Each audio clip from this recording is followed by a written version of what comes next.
To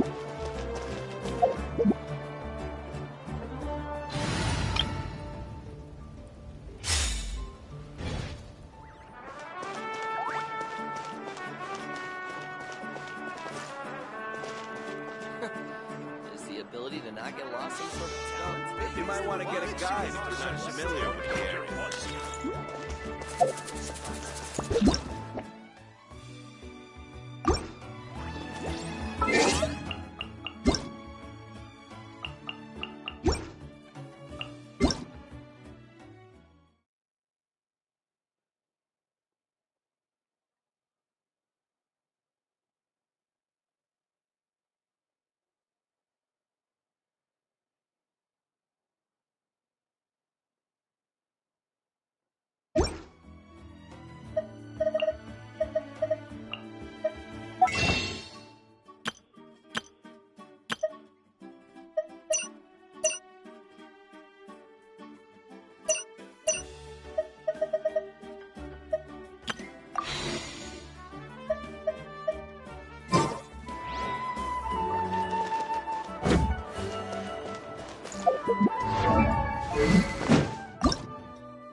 I'm heading east.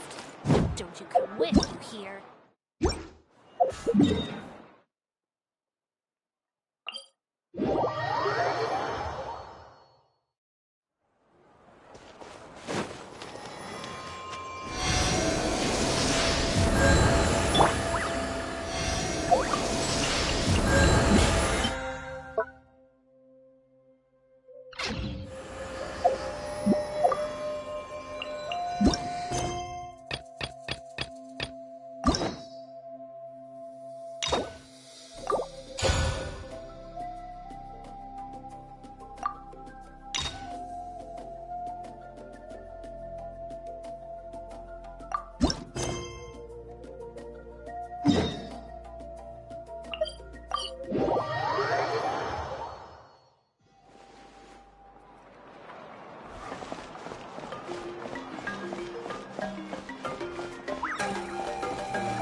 This is the life.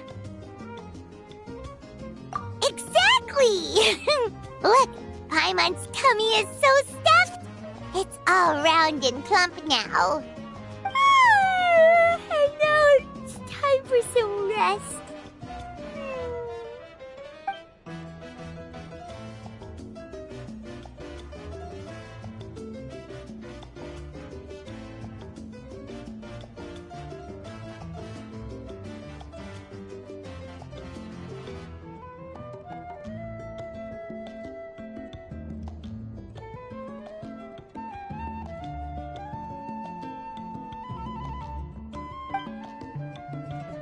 We've got trouble.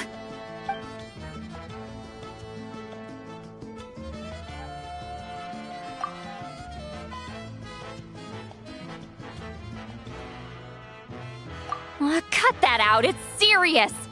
What are you doing sleeping this late? Who are you, me? Come see us in the speaker's chamber once you've cleaned yourselves up. We're waiting for you here.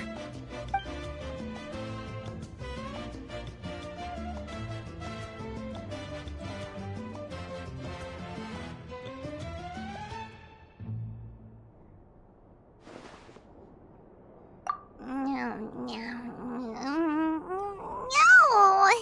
Paimon's not done eating yet. Huh? Oh, good morning.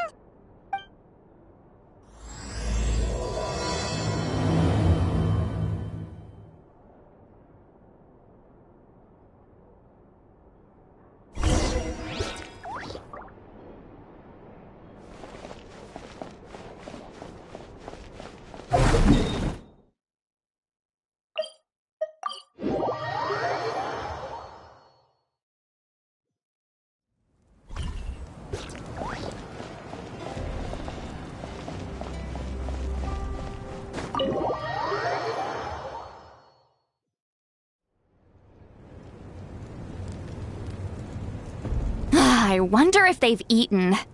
Or if they've even gotten up. Maybe I should buy some snacks? Oh, don't tell me something came up on their way here. Relax. I'm sure they're fine. Ah, there they are. See? Just like I said.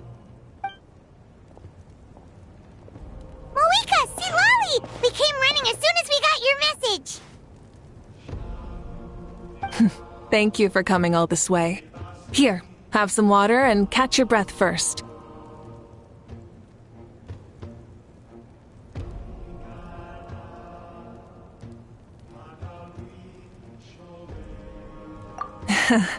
Well, you could certainly say that.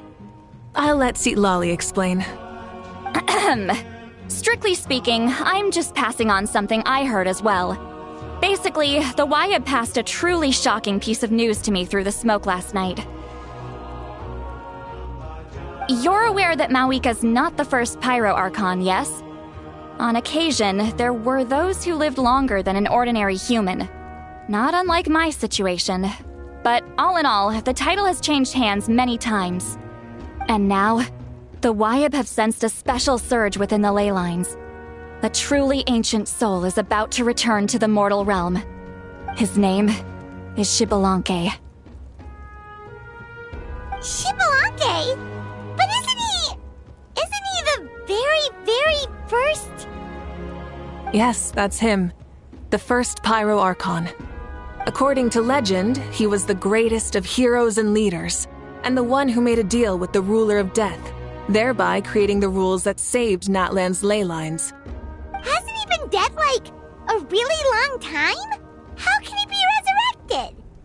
Even in Natlan, it's impossible for someone as ancient as him to ever return.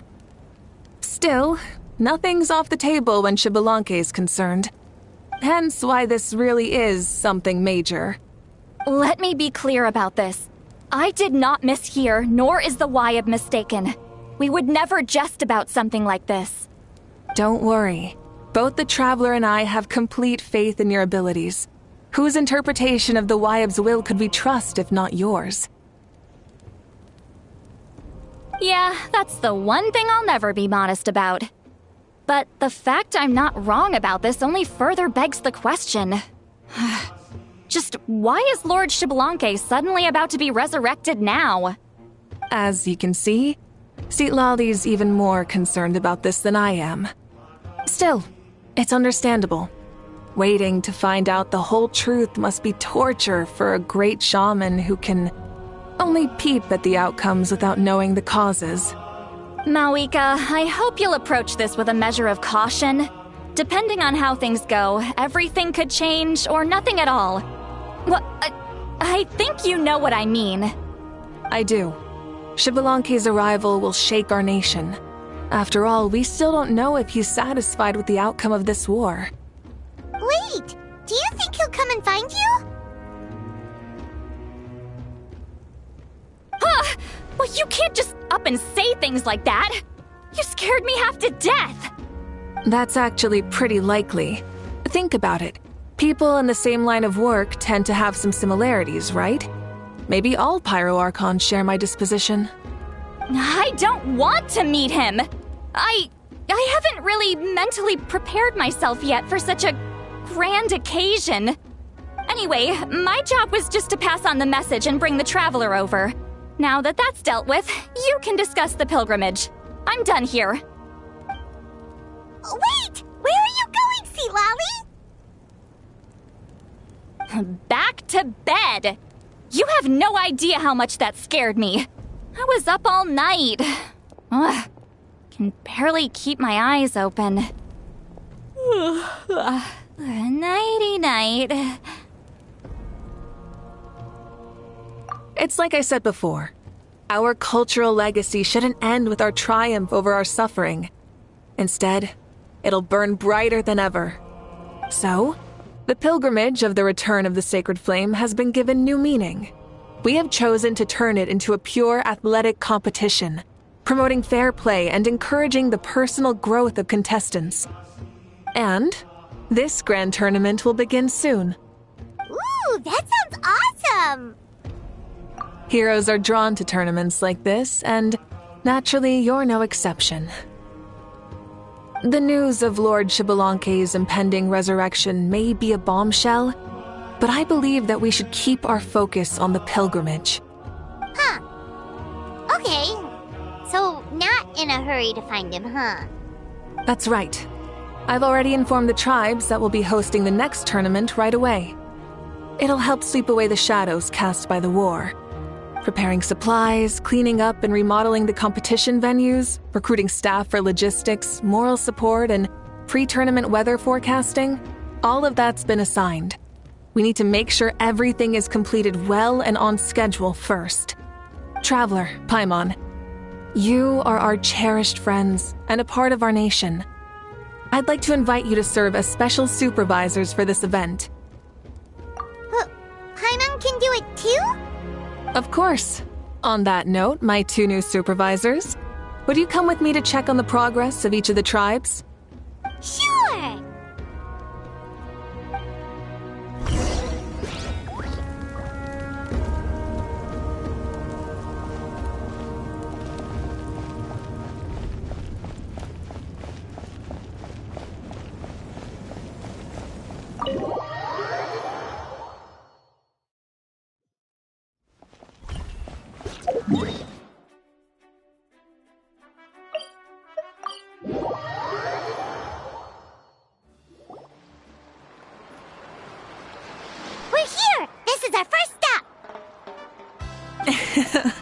Looks like someone's in a good mood. Of course! Paimon's here as a special supervisor this time! It's only been a few days, but Paimon's back and cooler than ever!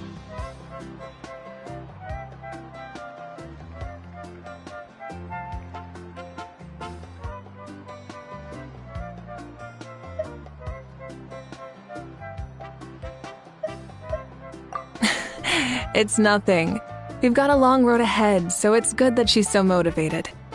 Pretty much all we need to do is talk to everyone and confirm how the preparations for the pilgrimage are going. Hold on a sec. Take a look over there. See that? Someone's fishing. It's them! It's a quartet, you insolent ignoramuses! A quartet! How dare you treat the almighty Dragon Lord like a subhuman! If anything, I'm superhuman! Wait, no! Draconian! Why, hello there, Ahau. And you three? What are you up to? We're fishing, Archon. Mulalani says if we're lucky, we might catch someone really special. Yeah, like that punk Shibalanke. He's such a pathetic little... Ah!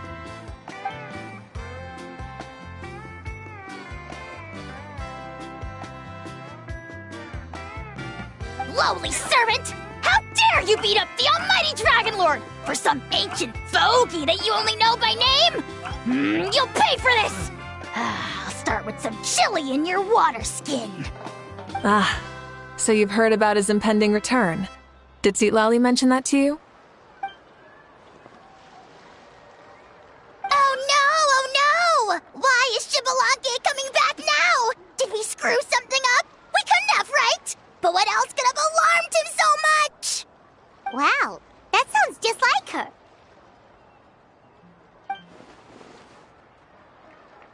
Ah! To be honest, it's been bothering me quite a lot. Under normal circumstances, it shouldn't be possible for us to meet Lord Shibalanke, right? So, does this mean something's wrong?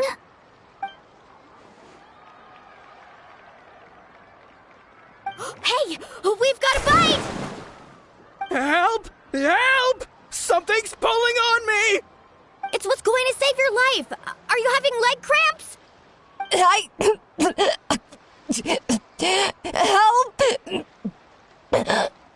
Hold your breath for now. We'll get you out right away.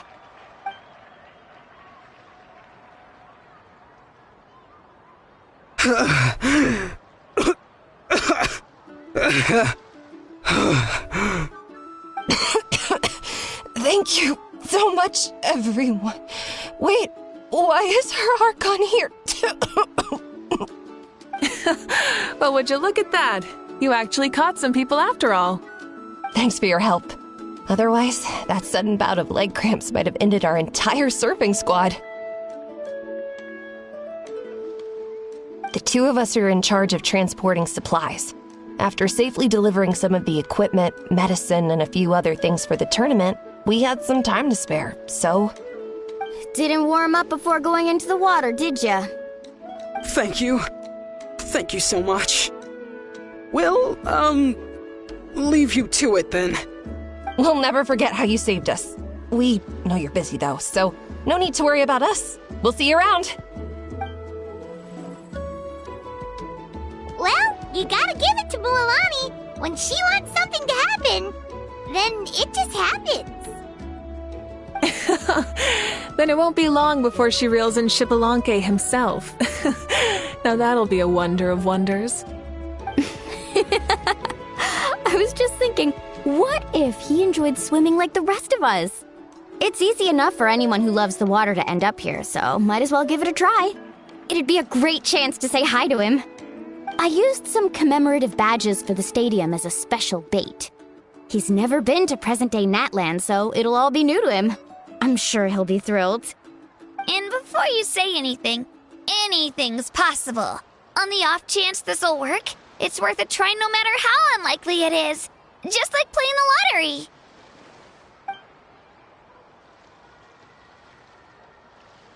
Well, what about you then?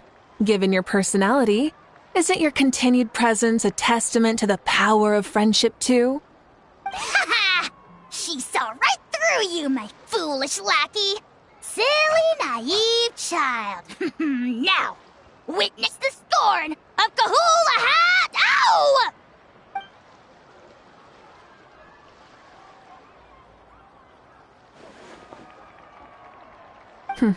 Thanks. I'll keep that in mind. But for now, what I need to do is check on the status of the preparations for the upcoming pilgrimage.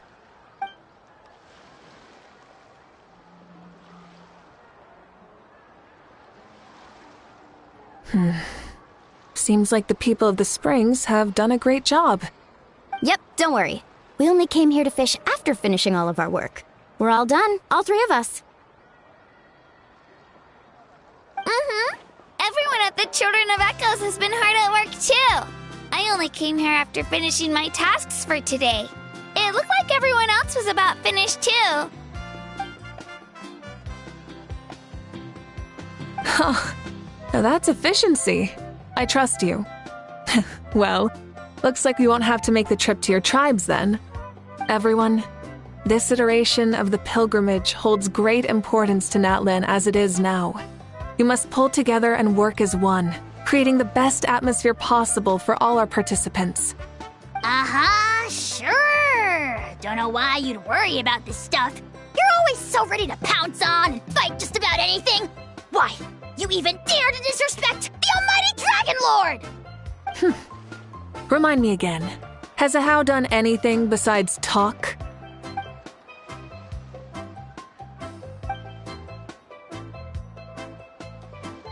What are you doing to me, you son of a... hey! Let me go! It's always a party with those three. Seems like we can check off the people of the springs. Oh, wait, 4! No, sorry, 4.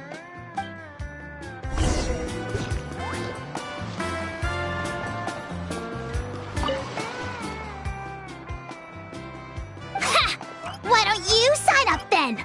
Maybe someone will manage to knock some sense through your thick skull. Why don't we all join? It'd be a great chance to kick back and relax. Relax? You find the idea of a tournament relaxing? This girl is crazy. Ugh. Mulilani's right. Let's all sign up together. Huh? Even you? Children, think you're all grown up, don't you? In the eyes of the great Kahulahau, you're still... What? You little...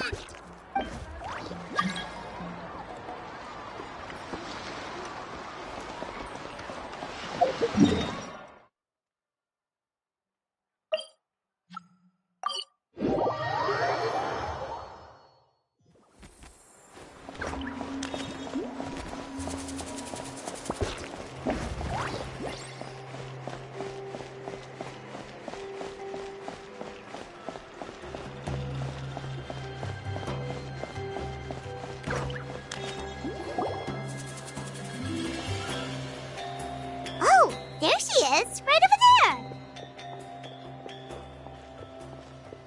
Citlali! Didn't you say you were going to get some more sleep? Why are you still here? The chief came to me for help just now.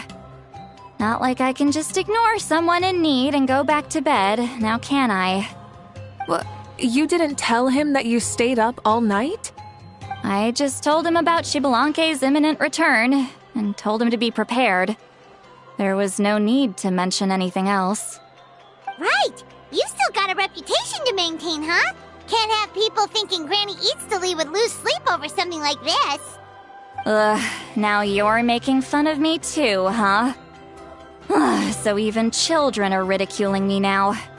This cannot stand. And you! Do you also think I'm just trying to keep up appearances?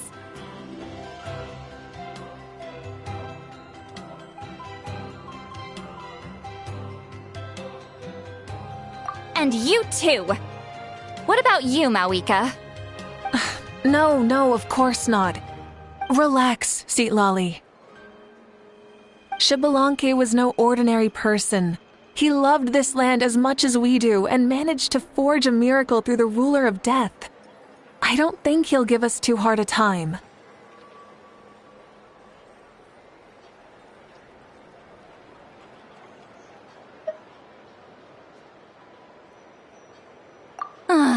If that's what even the two of you think, then my worrying seems even more unnecessary. All right, I get it. That's just the kind of paranoid old hag I am. That means I can go get some shut-eye then. You can take a look around yourselves. And if you need any help, feel free to go find the chief. Or Auroron. The chief should be overseeing the preparation of the woven scrolls required for the tournament right about now. And as for Auroron, I believe he said he was going to do some handicrafts at the valley entrance. Come on, you're making it sound like it's my first time here. Rest well and stop worrying so much. We'll discuss the tournament with Auroron. All right then. Good night, everyone. And don't go thinking that Granny Eastley doesn't like hanging out with you just because she's not around all the time.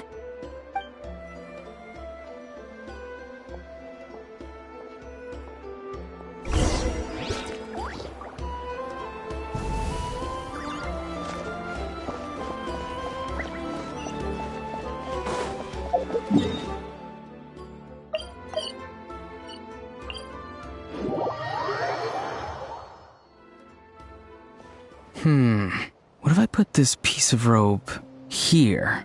Oh, and this wooden dummy. No? Then what about this? No way, bro. That voice. Sounds like Auroron's talking to someone. Let's go see what he's up to.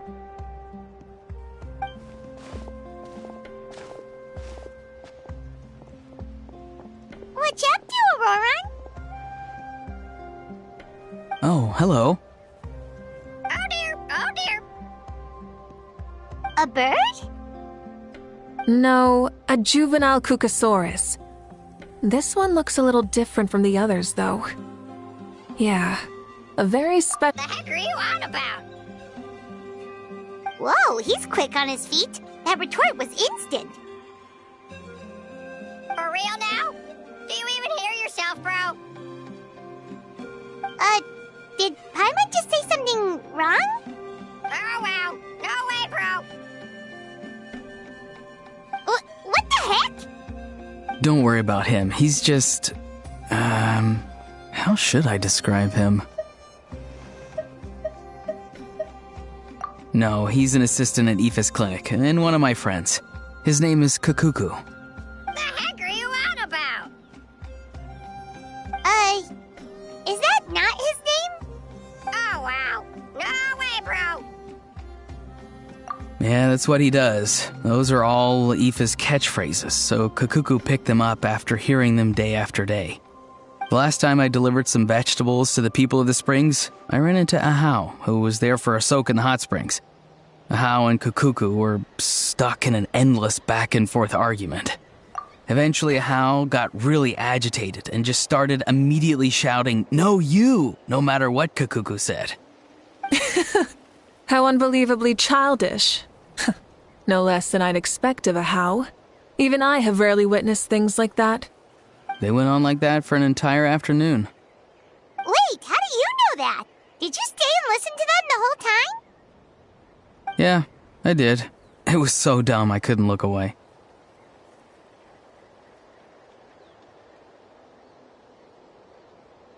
Anyway, I'm here because I'm trying to capture Xbalanque.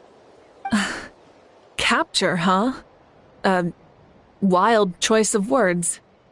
Then how about hunting for Xbalanque? Sorry, you're trying to do what now?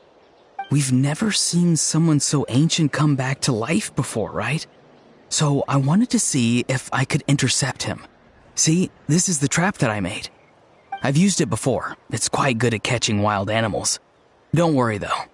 I've already told everyone that there's a trap here, so they won't get too close. See, I've even made a notice board.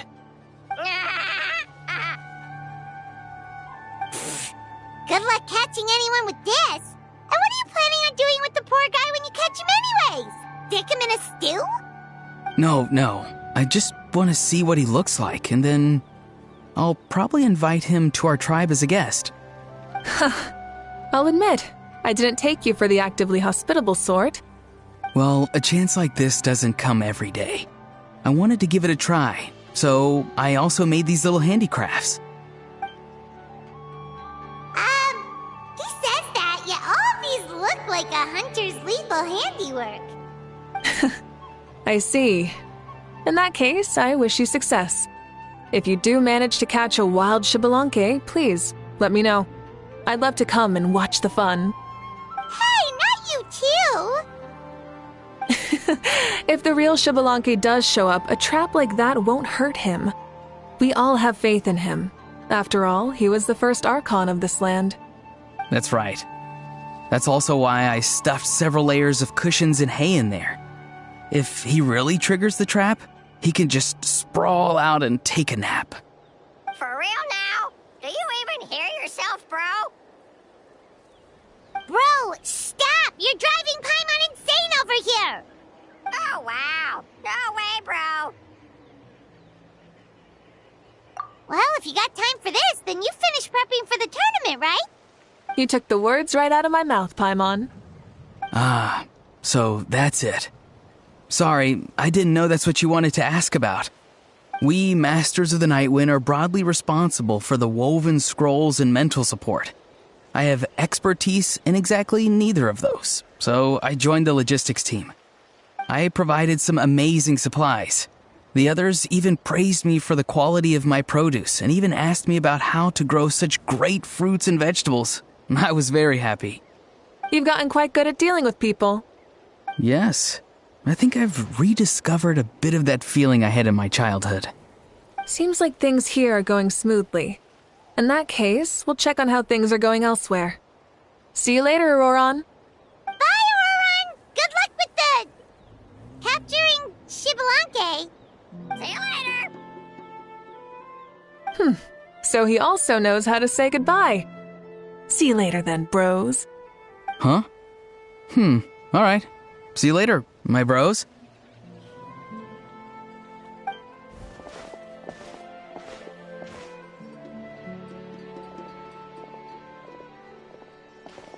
Oh, Mavuika. Oh, shoot. What are you doing here? Xilonen? What a coincidence. Oh, hey there, Xilonen. Did you come here for work? Auroron. Did he sell me out? I thought I asked him to not tell anyone that I was here. Nope. He didn't mention you at all. That's so. She's avoiding me. There are a few big pieces of equipment we need for the tournament, and I've been wanting to ask her to make them.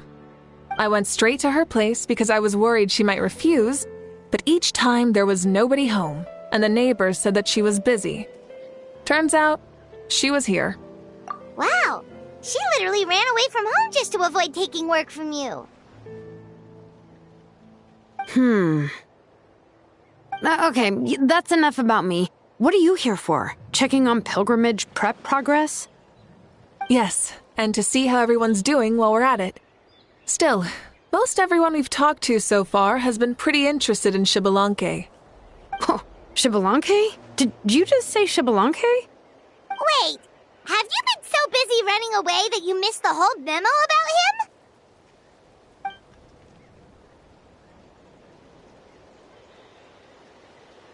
Yeah, I'm still trying to wrap my head around it, but if that's what Citlali said, then it has to be true. Everyone's reaction makes sense too. Who wouldn't want to see the first Archon? This isn't a bad time for it to happen either. The war has only just ended, and with their long-standing goals suddenly gone, people are feeling a little lost. I met a warrior from the People of the Springs near the Speaker's Chamber a few days ago. He spent the entire afternoon pacing around the area. I asked if anything was bothering him, and he said that he used to train for battle every afternoon. But now that the crisis is resolved, he doesn't know what to do with himself. Paimon can definitely see that. It's tough when what you've been doing all along suddenly stops being necessary. That's why you want to hold the pilgrimage again, right? To help everyone find a new goal? That's right. We will have competition take the place of ceaseless battle. It'll give us an outlet for our pent-up energy and offer a reward for the blood and sweat we've put into improving and growing. That's the meaning of the pilgrimage of the return of the sacred flame today and in the future. Sounds pretty good to me. I am starting to like this new pilgrimage already. But, how do you feel, Mavuika? About Xbalanque, you mean? It's okay, I guess. Shouldn't you be, a little more nervous? He's our nation's progenitor. You sure he's not coming to just supervise your work? You sound like someone who's finally gotten the chance to strike back after years of oppression. Hey, don't put it like that.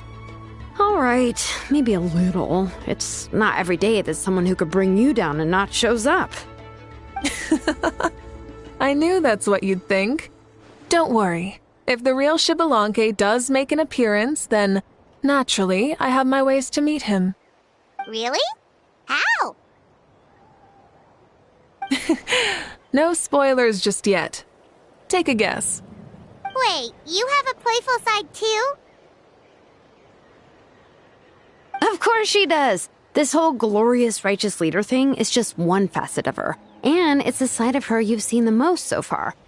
But... Tragically, this is how my longtime companions think of me. Shilonen's always saying how awful I am. Hey, don't just put words into my mouth like that. I've only ever said that you can be quite terrible sometimes. Sure, whatever you say. Come on, traveler, Paimon. Let's head to our next stop. Oh, and Shilonen, now that you've been busted, be sure to stop by my office and pick up the documents I left for you. I wrote down everything you need to do for the tournament. Good night. And she's fallen asleep just like that. Well, she's gotta wake up eventually. Let's go. Good night, Shilonen. And sleep well.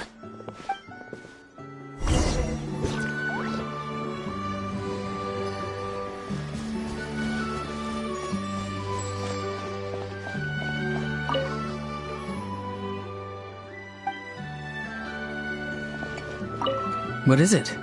Do you want to talk about something else? You gotta find someone who understands Saurian tongue to translate for you then. No way, bro. Or transform into a Saurian so they can talk to you. On that note, I'd love to try that one day, bro.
What is it?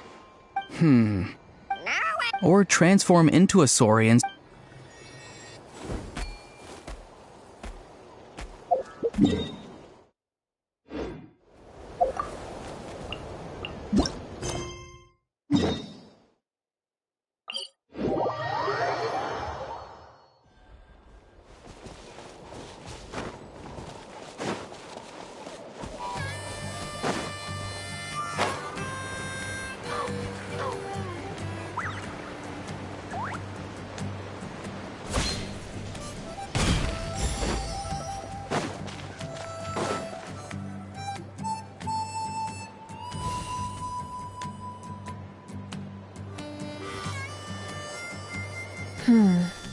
Doesn't seem like there's anyone around.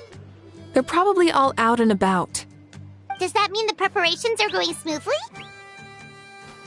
Of course, without a doubt.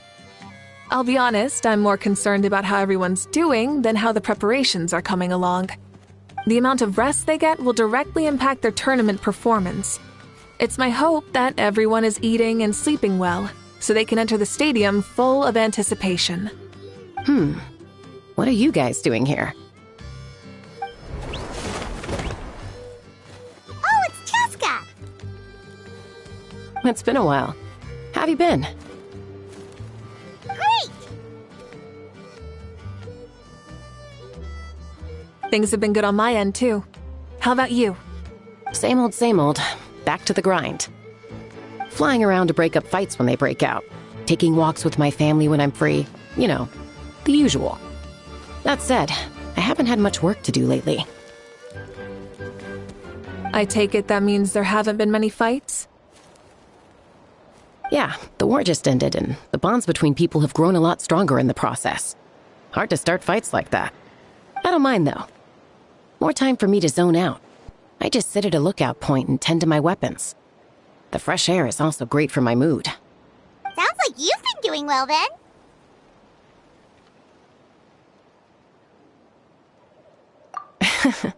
What are you talking about? You should know the ups and downs I've been through better than anyone. So, how have preparations been going here at the Flower Feather Clan? Ah, so that's why you're here. In that case, I'll take you someplace where you can see the situation clearly. Follow me.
So this is the place you had in mind.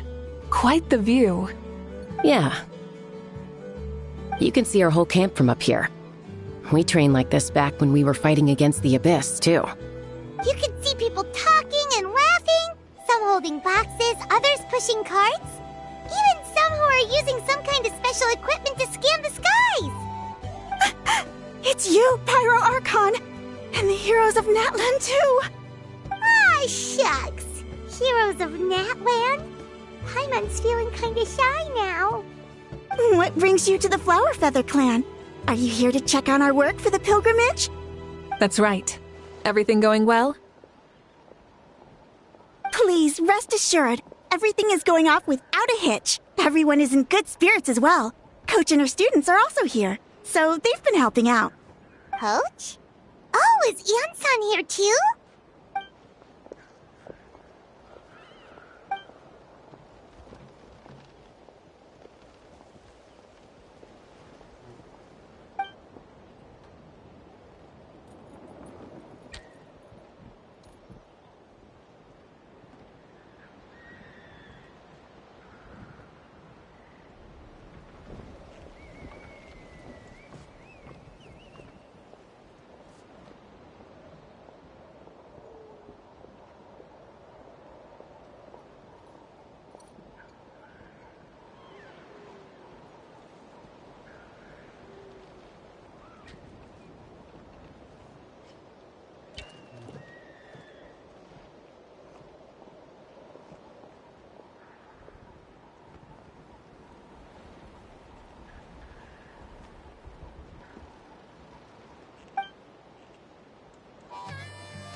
Hey! Please rest completely and totally assured that with us here, we'll get all the tasks done on time. No problem and no questions asked. Whoa, they're all so reliable! Like coach like student, huh, Ian-san?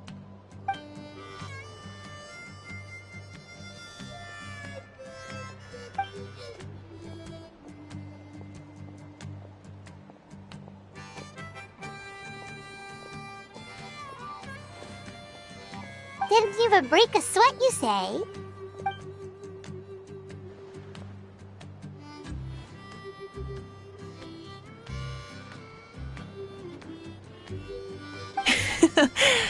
Especially not compared to the toughest coach in all Natlan.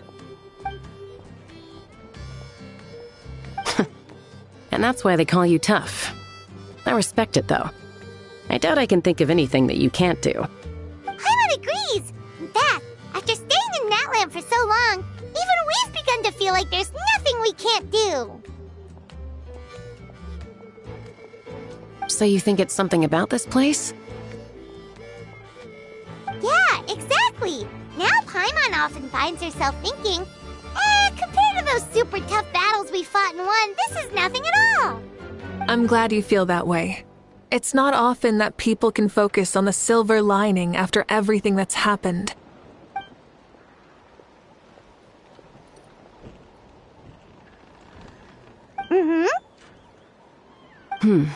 The wind is rising. I think I hear something on the air. I'll head out on patrol. Have a nice chat and just let me know if you need anything.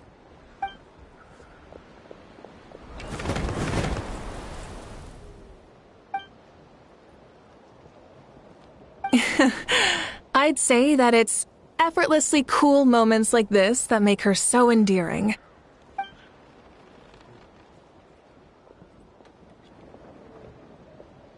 We've already checked up on each of the tribe's progress, and everything is going smoothly. Well, we didn't quite get around to the Children of Echoes, but from what Kachina says and seeing how Shilonen's doing, it seems they're fine. No need to check up on them. So, that's it for the day. The only thing left to do for the next couple of days is persuade Shilonen to finish her part of the work.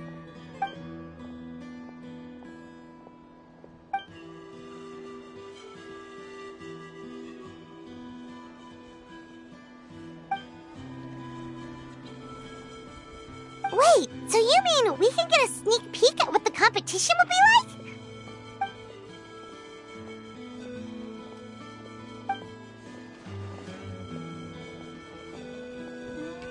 Say no more, or my hair might spontaneously combust. Come on, just show us the course already.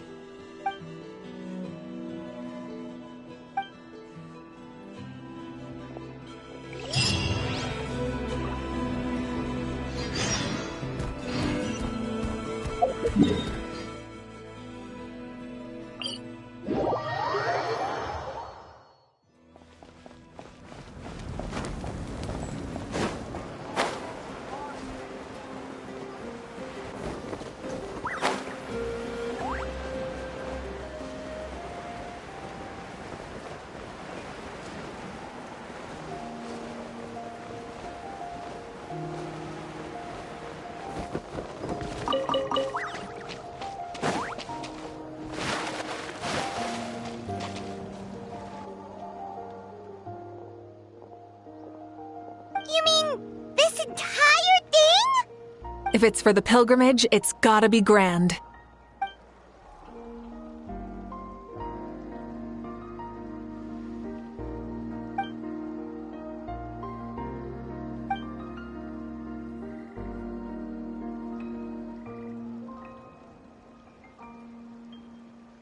Yep, this round counts as a knockout round. There'll be other events as well, and the 8 contestants with the highest total scores will move on to the final individual battles. Oh, you're keeping those? Yeah, everyone loves a good duel. It really gets the adrenaline pumping and allows people to go all out with their skills. A warrior should always feel fortunate to meet their match on the battlefield, even if it only happens once in their life. No one can resist such a good fight. That's the most Natland thing Paimon's ever heard. This tournament, too. It's just so... you. Well, the competition's all about chasing the kindling, and you're all chasing something too, right? Well, I'm glad you found this helpful.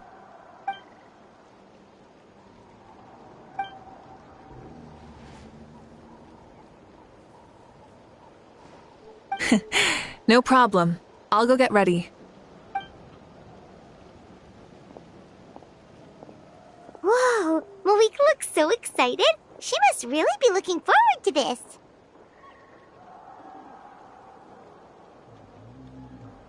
Do you think that she seems a little bit different after the war and all?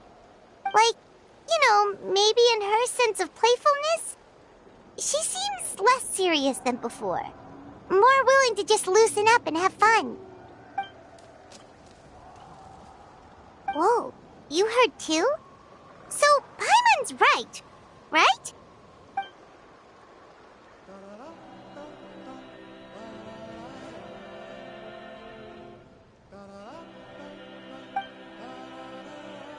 Oh, so that's why you called us over. It's all part of your grand plan, huh?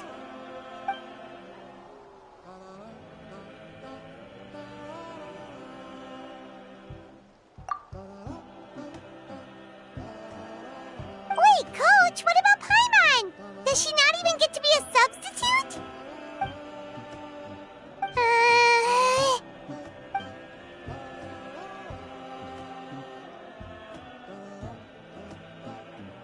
Aw, come on! I'm ready.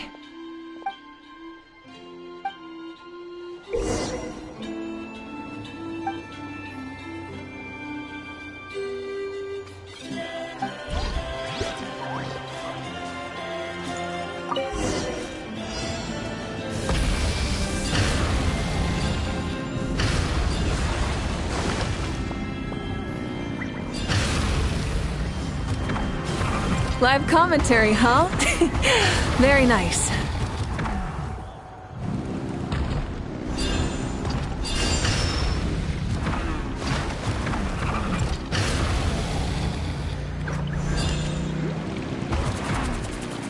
It's a piece of cake. Huh? Did you hear that? Ah! Enemies incoming! Be careful!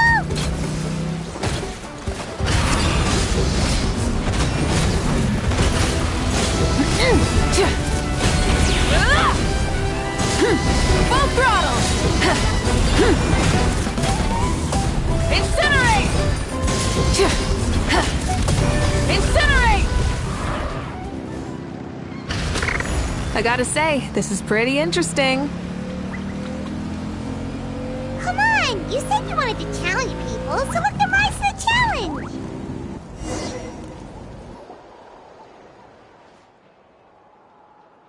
Good job, contestant! Here, have some water! You're too kind. Thank you, my dear audience. And thank you, Coach.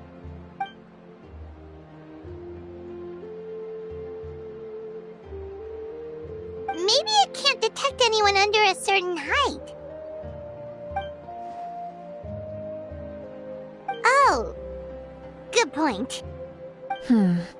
It's a solid course, but, there are a number of small problems. For example, take the chase at the start. I feel like it's too short to separate the best from the rest. Why don't you find a few more people to test it out and adjust the distance based on their feedback? Ooh, you're really thorough. And yeah, getting multiple opinions is a great idea. Also, about the vertical section. It's only so-so, and contestants might get dizzy from the sudden change of direction, which might cause some of them to fall if they get motion sickness. Also...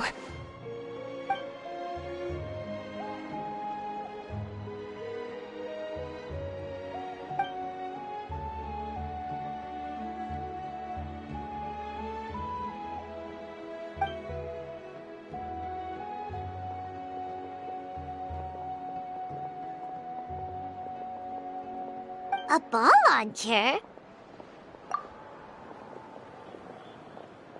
It's been a long time since I saw gear like this.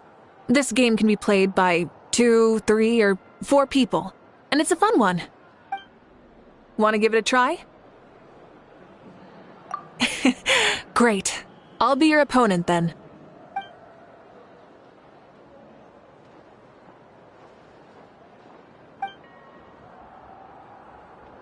Come on, Traveler! You can beat her!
You played well. We can play a few more rounds when we have the time.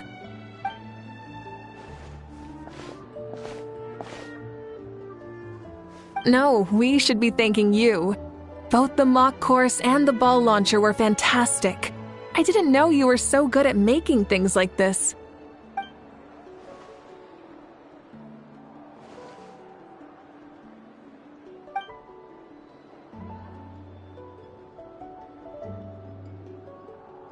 Oh, looks like I also have you to thank for her negative views about me. How much would you say you contributed? 30%?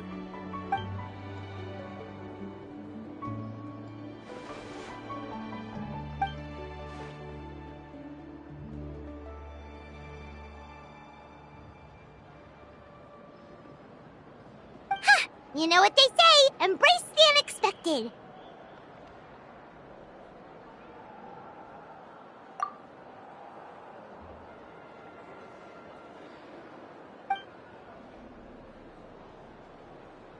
Bye, see you soon!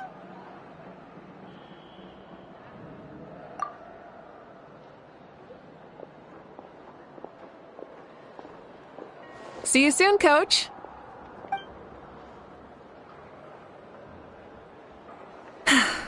It's not every day I get to call Yansan that.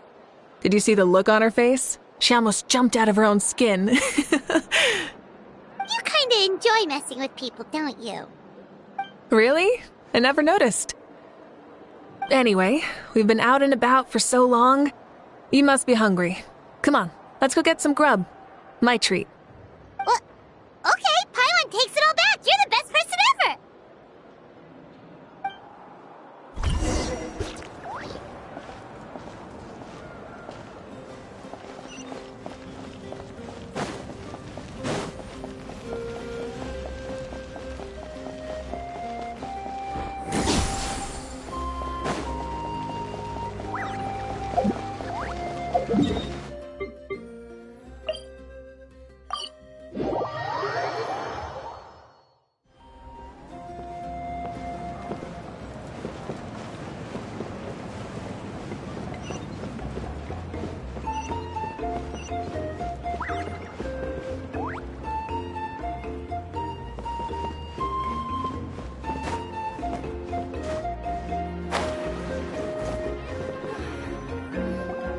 Hey there, boss. I'm here with some guests.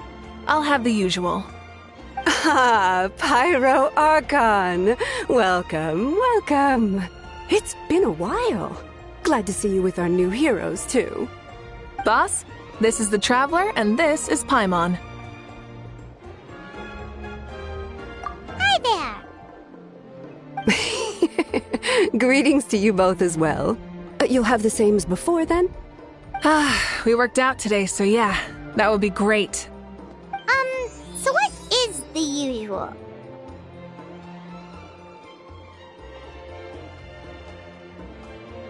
Oh, come on, Traveler. You've never been so stingy even when we were low on Mora, so why are you going after Paimon's food now that someone's treating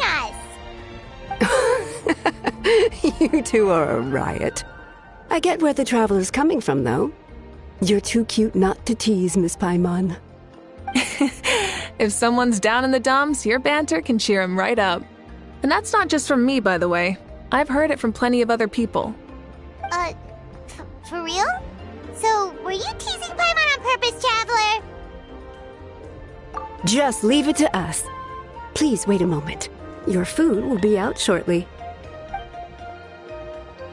All right, eat your fill, Paimon, but just remember, the tournament is in 3 days, so try and make sure your food coma is finished by then. What? Food coma? Huh. Don't know what you're talking about. Paimon will be there on time, don't you worry.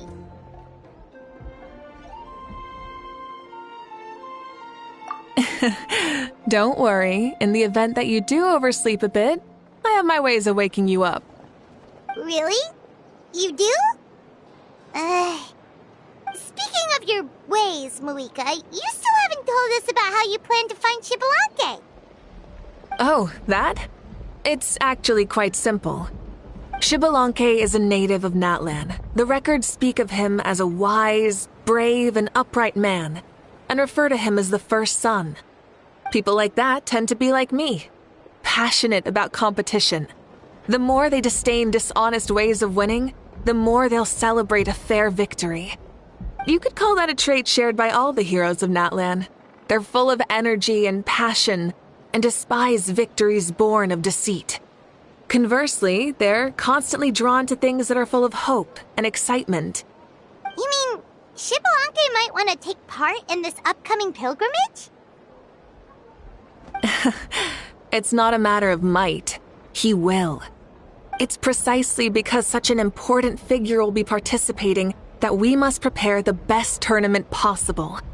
Checking in on the various tribes was also to ensure that we'll be prepared to give him a warm welcome.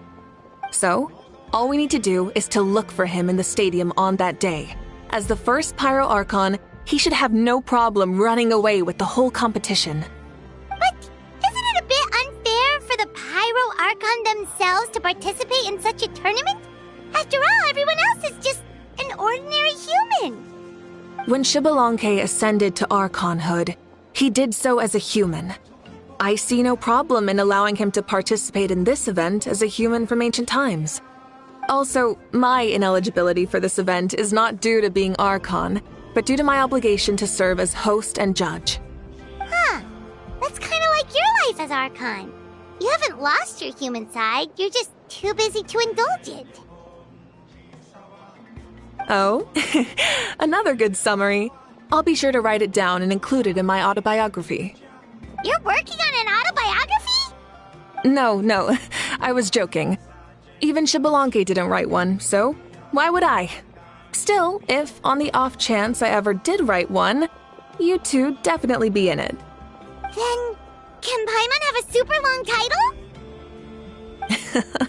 Sure, as long as you want.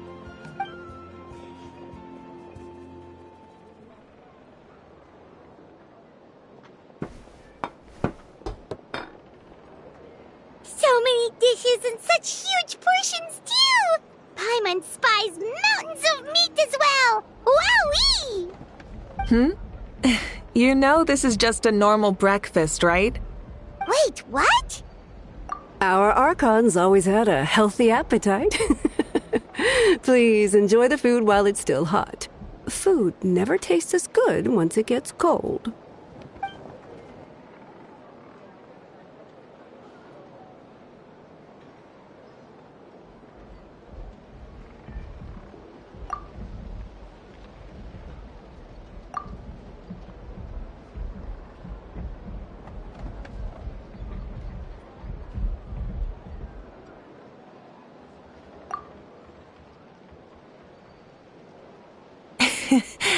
Judging the state Paimon ate herself into, I assume you'll be staying someplace close by.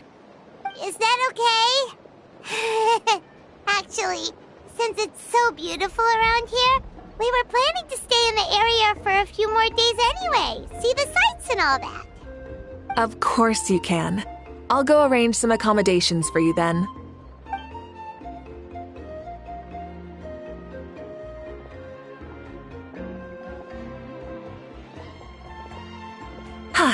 All right, I'll leave you here. Have a good rest. All right, good night! How do you feel? Want another drink?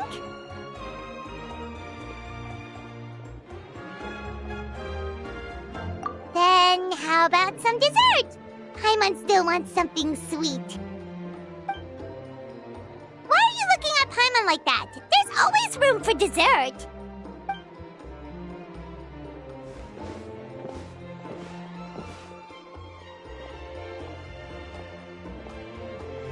Lord Xbalanque is coming back, huh? Well, I didn't see that coming. Wait, what's that look on your face? Don't tell me you don't even know who Xbalanque is!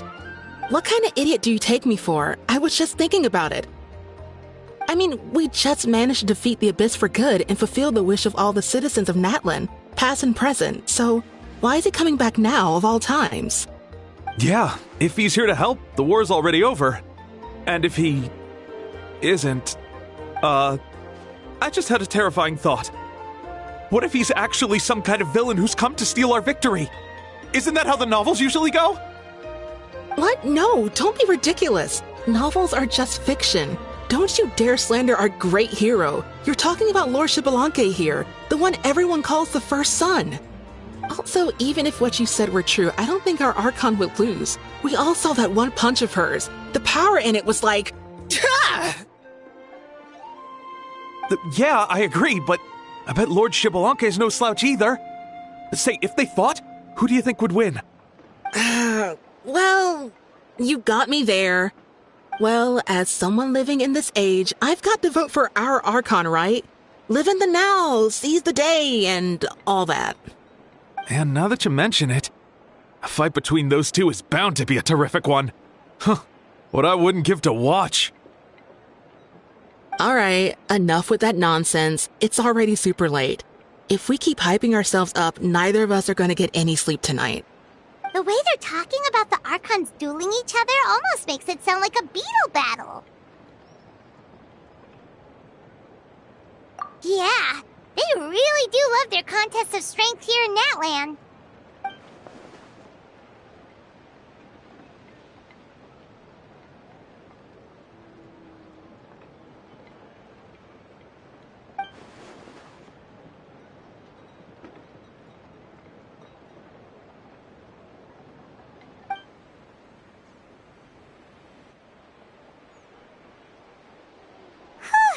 Alright, Paimon's done eating. Let's head back and get some sleep.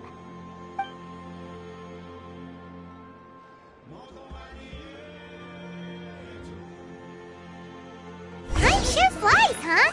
The tournament's taking place tomorrow morning, so let's get some sleep while we can.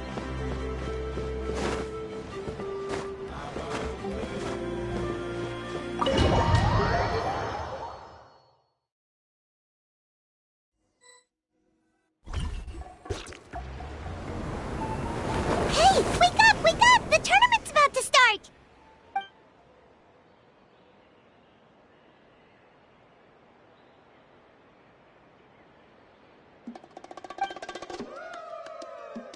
Oh no, we've overslept! Only a little bit, but... Okay, wash up and pack your things. We gotta go, go, go! Ah! I can't believe it! Mavuika totally called it! How could we have been so careless? Is this what people mean when they say you get so excited before a trip that you struggled to sleep the night before only to miss setting out the next day? Hey there, how are you feeling?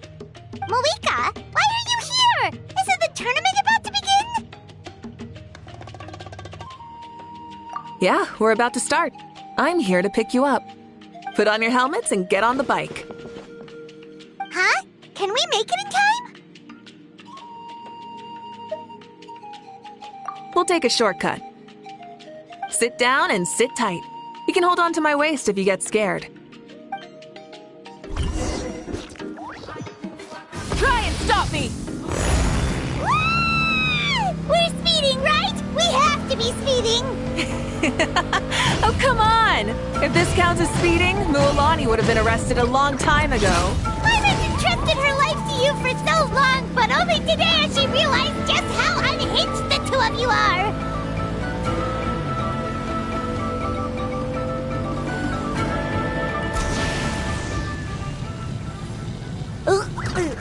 So much air! And Paimon's stomach! Oh, knowing Barbados, he'd probably crack up if he heard that! Huh?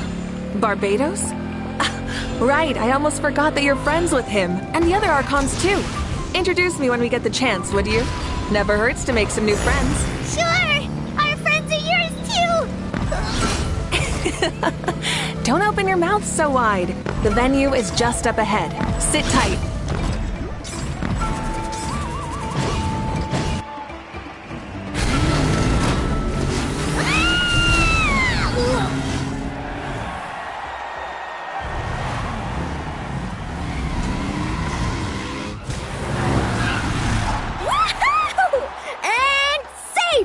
Just in time, too. We won the bet! We won the bet! That's right. Pay up a how. Yeah! Pay up a how! Darn it! How do you like that? A short Flamestrider show to start us off, and to introduce and welcome Natlan's great friend Tumaini. Sure pulled off that stunt pretty neatly. How can you call that a stunt? Wait, what do you mean, pulled it off? That wasn't supposed to be part of the show? Everyone, welcome back to the pilgrimage of the return of the sacred flame. Once more, I will say a few words before we begin. Bored? Heard it all before? Not to worry. We're doing things differently from now on. The abyss no longer threatens us day and night as it once did. My comrades, my friends, thank you for your hard work and sacrifice. We have achieved a lasting victory. A new day has dawned on Natlan. Yeah! All right! From now on, the pilgrimage will no longer serve as the prelude to a war waged to defend our land. However, many aspects of it will remain the same. It remains a trial to determine the strongest among us, as well as a stage upon which to showcase your individual growth. Today marks the beginning of yet another legendary saga, one written in the triumphs of the victors. So without further ado, let the tournament begin!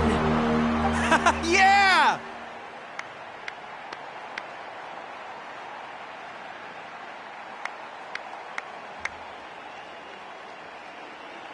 Heck yeah! Who's gonna be the new champion? Now then, you two. You'll be the mobile supervisors, moving with the contestants as they progress, and making sure that everything is proceeding fairly and in good order. Leave it to us! We're the best adventurer and travel guide duo you'll ever meet! Oh, and one more thing. I believe I've mentioned this already, but if you find any leads on Lord Xbalanque, please pass them on to me. Thanks. I'm counting on you. Let's go check on everyone and see if we can find any leads on Xbalanque before things kick off.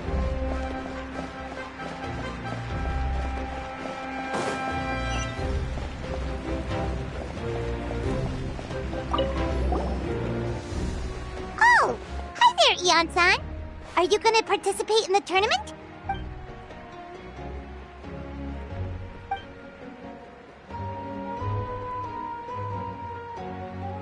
That's fair.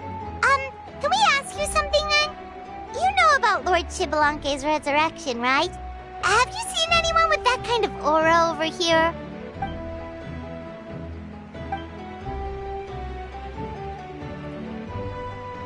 Got it, thank you! We'll keep asking around then. Huh?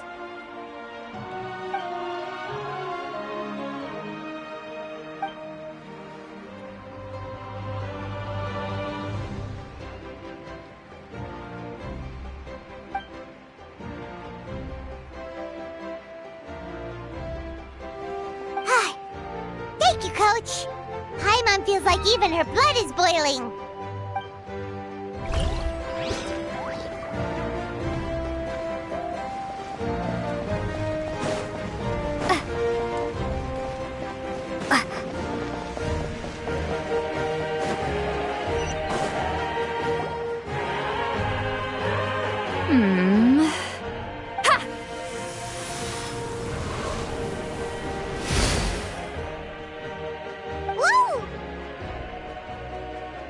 Oh? Well, hey there, Traveler and Paimon. What brings you here? You... I'm not buying what you're selling. The Traveler means it! Still, Paimon didn't think you'd be taking part, Citlali. Given who you are you sure it isn't against the rules? Though not a violation per se, what it will be is an unpleasant surprise for the youngsters. Normally I stay out of this kind of event. Don't want to put too much pressure on everyone else. But we're celebrating the end of the war here, so I'll give the occasion the respect it deserves. Good luck then! Make sure you show off your super majestic side, alright? Well, aren't you the sweet talker today? Too much syrup on your pancakes this morning? Anyway, thank you both. I'll remember your words of encouragement and do my best. So, what was that? Ha! Thing all about? Some kind of strange ritual? Of course not. I was using my power to search for Lord Xbalanque. To be more precise, I was trying to look for him in the world of souls. After all, I also have no idea what he might look like. Still, nothing so far. But why? He is the first Pyro Archon after all. Isn't it a given that he'll be revived with an unimaginably large amount of power?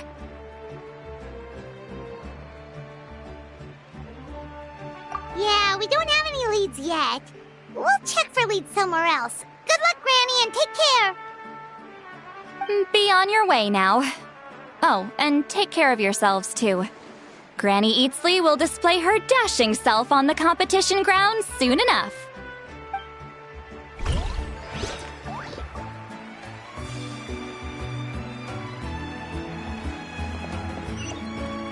Hey,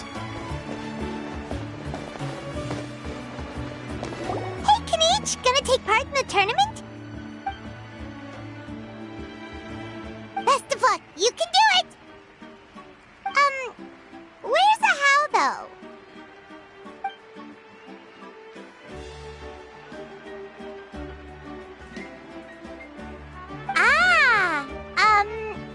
On a different note, have you heard anything about Lord Xbalanque?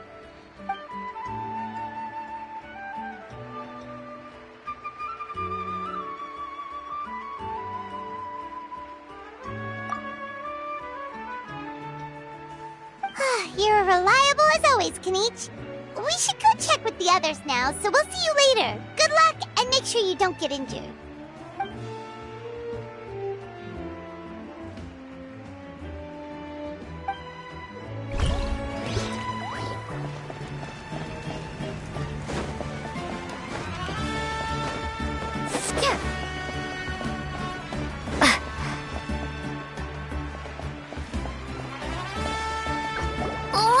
Two, three, four. 2, 2, 3, 4. How's the warm-up going, Kachina? Feeling good? Oh, hey you two. Yeah, I'm feeling great. Ready to get out there and show 'em who's boss.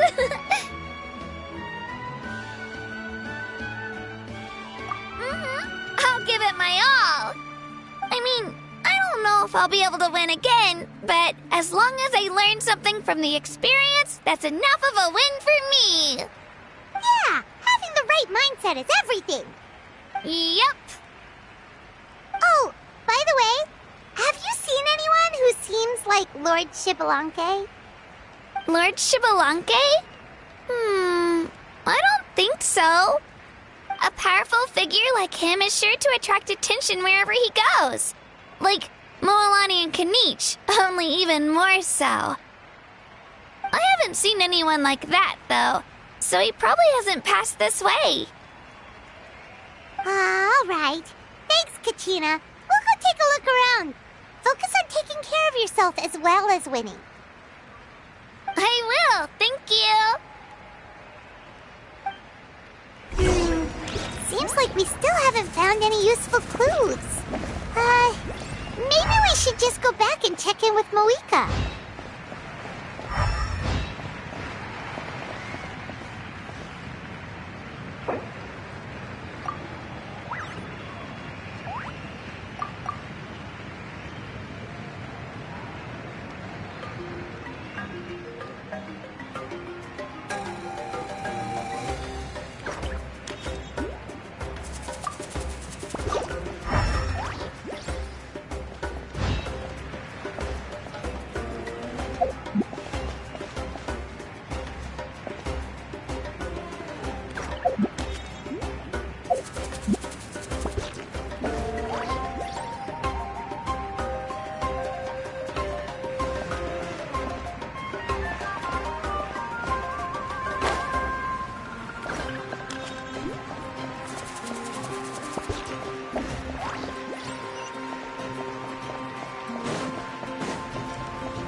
Supervisors, your report, please.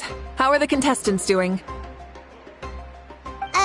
Madam Host, the contestants are doing great, and the competition is proceeding as scheduled. However, when it comes to Xbalanque... No leads, huh? The competition is almost about to begin, and there's still no sign of him? Not what you expected? Not necessarily. Still, let's go give everyone a warm welcome before we kick off.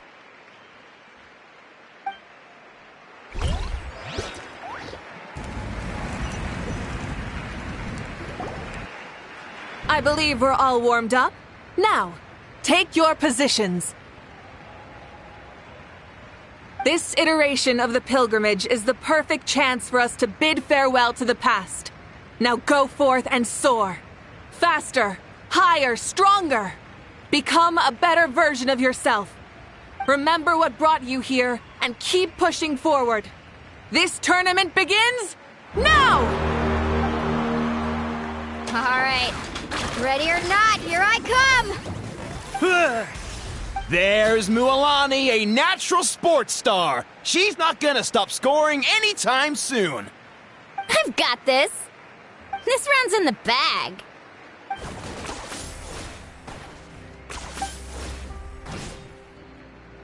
Kanichi is coming up to the trickiest parts of the course here. But is he slowing down? No! He's speeding up! Amazing! How's he so fast? The gap between our competitors has increased significantly. Could this mean? Oh! Contestant Kachina has suddenly appeared from the side. This part's rough, but I won't give up. So annoying. The competition has entered its final phase. Who will emerge victorious? We're about to find out.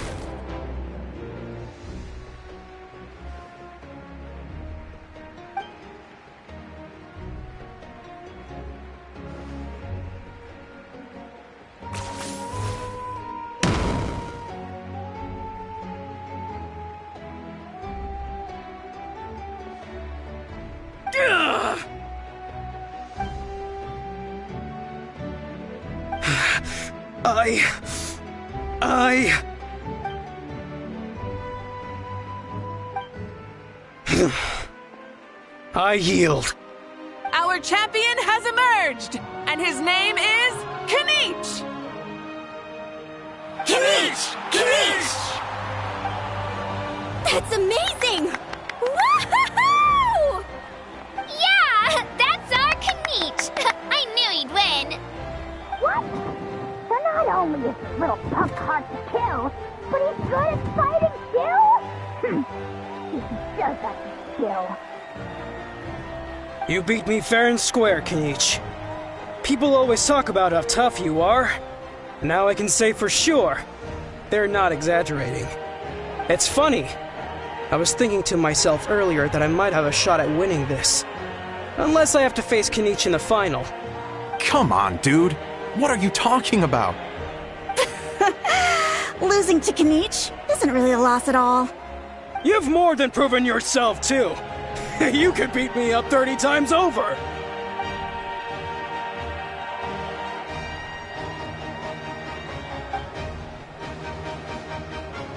Yeah. You're both so good. But wait, if that's the end, where's Xbalanque? Wait, aren't we missing someone? Lord Xbalanque. Now that you mention it, where is he? Don't tell me. Huh?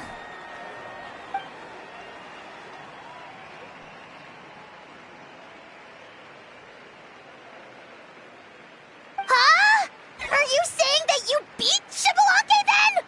Ugh, just kill me now! Better death than to suffer this torture! What a joke!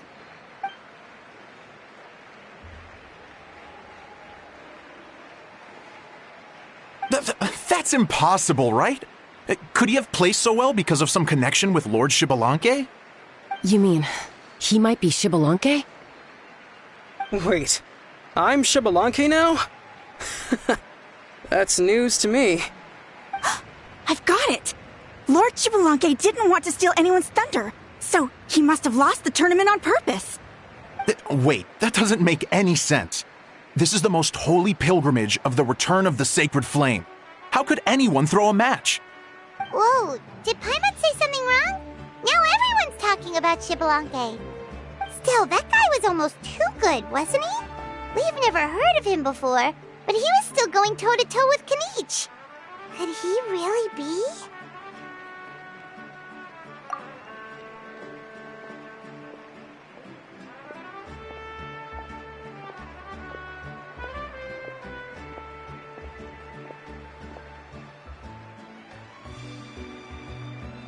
Huh?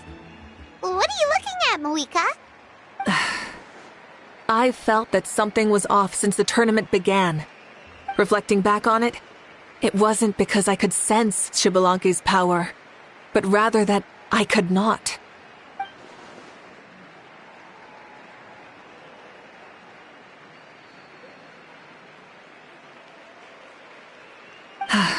Please, excuse me.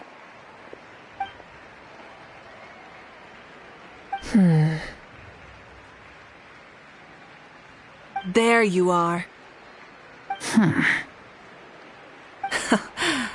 No unimaginably strong soul aura, nor any whiff of extraordinary power. But I know, beyond any doubt, that you are Xbalanque himself. Huh? Who's that? I've never seen him before. Isn't that Mausao? Like, Tato's grandson? When did he sign up for the tournament? Did he even fight anyone out on the field? What are you talking about? He's been standing there this whole time. I totally thought he was just there to cheer the others on. Wait, so that's Xbalanque? But he's just a kid. Ahem. Ha! Ha! Well, this kid doesn't look like he can take a single punch from the almighty Dragon Lord! Kahula how! Just give me 1 second and I'll... Huh? That's Lord Xbalanque? But, I mean, he was right next to me for most of the tournament. And he didn't seem very... well, Xbalanque to me. You recognized me? Perceptive. No less than expected of this era's Pyro Archon. Forgive me for asking, but how did you do in the latest tournament? I didn't even make it to the final 32. No! This is a joke, right? It has to be. It's clearly staged. Out of my way! I've got to see Lord Xbalanque for myself! As expected, your return has caused quite the commotion.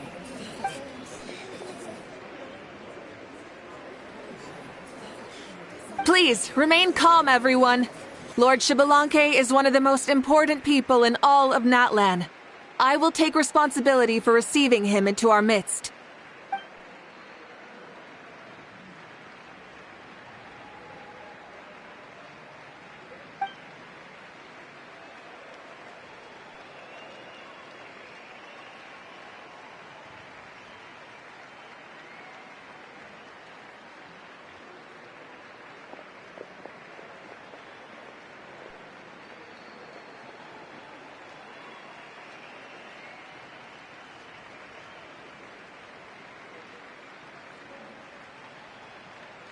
She's calling us! Quick, let's go! Hey, wait up!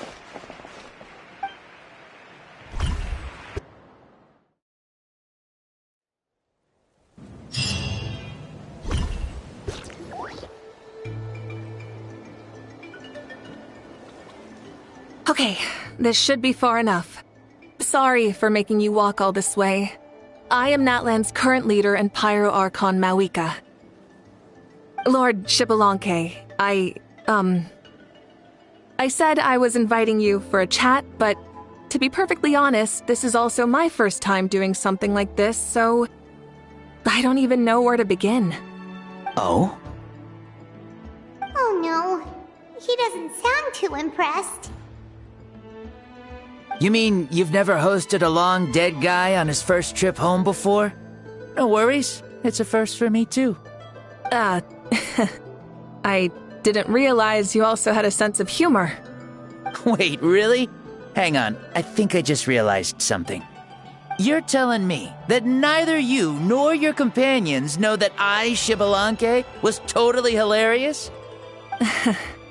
All the woven scrolls regarding your life depict you as a wise and upright person.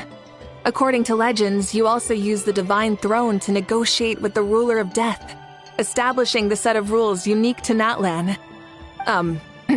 As for your sense of humor, no sources have ever touched upon it.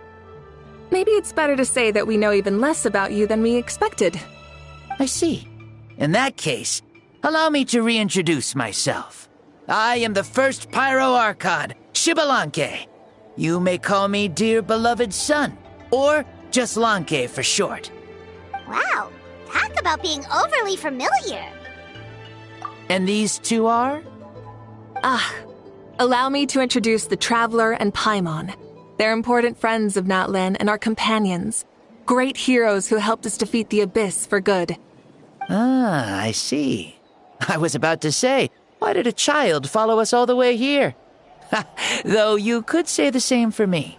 And judging by your expression, that's exactly what you're saying. And there's where you'd be wrong. This body belongs to a child of present-day Natlan. I'm only possessing it temporarily. I see. Your physical body couldn't be revived, so you had to borrow someone else's. But what about the original owner? Is he, okay? No need to worry. My existence has not affected this child in any way. This body's original occupant is currently experiencing a fantastic dream.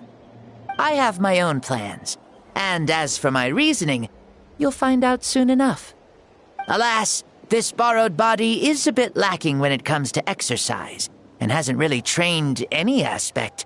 I tried my best at the tournament, but could only get so far given my physical limitations.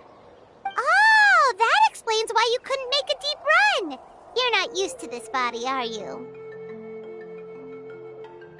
I wish that was the only problem. I'm simply unable to do a lot of larger movements. Oh, and my usual climbing and jumping motions aren't exactly suited for him either. Also, you've got to be twice as careful in a borrowed body. If I pushed him too hard and got him hurt, I'd be no better than a criminal. I could never do anything like that. Indeed. Still, the great shaman Citlali learned about your impending resurrection from the Wayup, but we still don't know why you've returned. Oh, is it time to get serious then? All right, serious mode activated. Ahem. In any case, you've already touched on the topic. I did indeed strike a deal with the ruler of death. She once asked me why I prayed for her power as a mere mortal, and why I yearned to save a nation in peril. I convinced her with the promise of perpetual existence and the everlasting flame of life. So, she shared her strength with me, and allowed Natlan to operate under brand new rules. I told her that the plan would be a grand, long-term one in which victory would not come for some time, certainly not within a mortal lifespan. Still, I knew that someone else would bring it home. She assented to my request, and became an observer of our tale. Seeing her interest, I also asked that I, as the one who laid the foundation, be granted an opportunity to see the new world with my own eyes, if we actually did manage to triumph in the far future. So your return is a special favor granted by the ruler of death. More like a bet I made with her. Even gods have things that pique their interest. I bet correctly on the outcome of this war, so this trip is my reward. How do you feel about the Natlan of today? Does it meet your expectations? Oh, I like it a lot. Could you tell me more, by the way? I'd love to know how you managed to win the war. As you know, ours was an exceedingly grand, long-term plan. I'll skip over the most ancient parts and start with what I know. The battle from 500 years ago. The disaster struck suddenly, and Natlan was engulfed in darkness. Our land and faith were both shattered, and everyone believed that our nation's end was nigh. But even when thrust into battle against the abyss, fate, and the passage of time, our heroes did not give up hope of victory. We each shouldered our heavy duty using the power that you left behind. All the Pyro Archons in the last 500 years have devoted their lives to banishing the abyss, rebuilding our tribes and faith, and uniting the people as one. As for me, I decided to head 500 years into the future, that is, the present, so I might finally bring together our people's resolve, which has stood firm for thousands of years, and fight for our final victory. Of course, I had prepared for the worst. That I would awaken to naught but monsters, corpses, and ruins where our nation once stood. Had that happened, there would have only been one thing left for me to do. Fulfill my final duty as a warrior, and then witness the end of the world helplessly. Still, the outcome proved that our faith was not misplaced. This victory, and the miracle that it created, is the greatest reward for all who gave everything to protect our realm. Yeah, had anything gone wrong, whether in the past or in the now? I have always believed you to be shrewd. Surely, such a quality was needed to bargain with the ruler of death, and win so much for us in the process. Natlan was only able to overcome this crisis with your help. All these millennia later, and the people of Natlan have finally achieved victory over fate. If future generations will call me the one who created the rules and initiated the plan, then you are the one who inherited those rules. The final executor of the plan. The one who created a miracle. Beginnings and endings. Creation and change. Mavuika, you truly are a remarkable leader. It is my honor to have met you. Please, you're too modest. Rather, it's our honor to welcome you back to this world. Ah, and that's the perfect segue to something that you should know. You see, you don't have to worry too much about my second life, since I'll only be here for a single day. Like, from sunrise to sunset. A single day? What? That's why I said you won't have to worry too much about the boy this body actually belongs to. I'll be long gone by this time tomorrow. Besides, no one ever said I was actually going to return and stick around for years and years, right? This is just a short little outing back home, so I can see some of my compatriots again. Still, I've got to say, it has not been an easy trip. After being resurrected, I woke up in the home of a normal boy and wanted to take a quick dip to relax, only to have my trouser legs snagged by a fishing line that came out of nowhere. And once I finally made it to shore, I decided to take a stroll and see the sights, only to step into a trap along the way. Beats me who'd put a trap out there, and there wasn't even anybody around to check it. Thankfully, the bottom was pretty soft, so I lay down and took a nap before getting up to continue on my merry way. This is so embarrassing.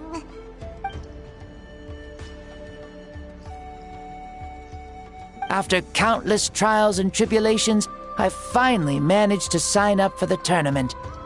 But then, I ran into a girl who claimed to be a fitness coach.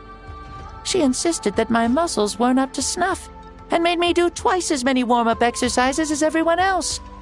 Oof, you guys in the future sure have it rough. Well then, what's next for you? Oh, what a great question. I was just about to get to that. You're a pretty considerate gal.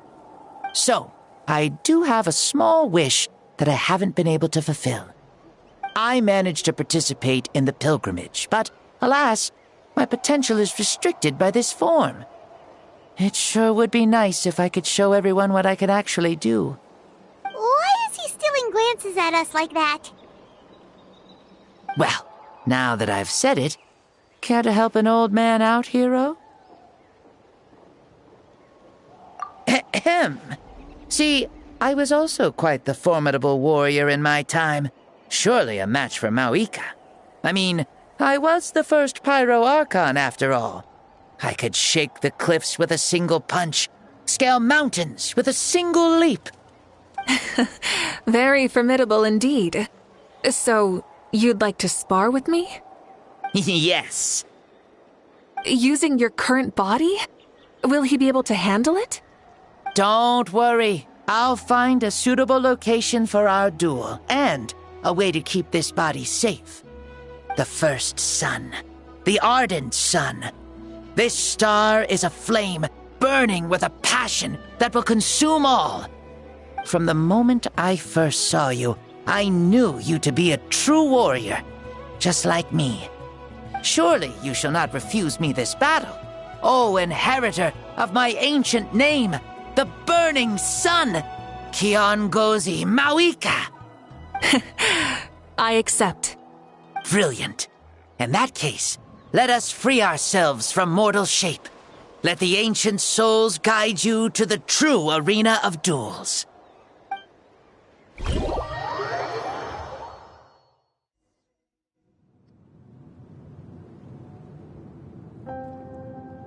What is this place? Is this a temple of the spirit? This is the land of the sun, created by my soul. Only the sun and those blessed by it can survive here. Me, you, and you. The sun, the other sun, Blessed One 1, and Blessed One 2. We've been blessed by the sun? The sun will remember the most virtuous stars. You are hope itself, the most radiant, most important friends we could have. We have invited you here, so you may witness the clash of suns. Huh, I see. We've manifested in an almost fully spiritual, consciousness-like form, removing the limits of our flesh. That's right. As I said, I knew you to be a born warrior the moment I laid eyes on you. But there are two forms of human strength, that of the body and of the spirit. The great Xbalanque, impressed upon a child's body, found less than a third of his original strength available to him. In that form, I'd lost my strength of body. But here, we meet as our true spiritual selves. In this place, even a child may shake heaven and earth due to the great soul within. What makes a true hero? Someone strong of body, or strong of mind, or must one be strong in both to surpass human limits? Which of these are you, Mavuika? Well said, Xbalanque. Let us prove our mastery of both strengths through this battle. To Natlan, to each other, and to the rest of the world. You and I both know we'll never meet a better matched opponent. Indeed, that's exactly what I've always wanted. As a citizen of Natlan, as the Pyro Archon, as an opponent from across the millennia, and a friend whom you never had the chance to meet. Let us have a fair and honorable duel.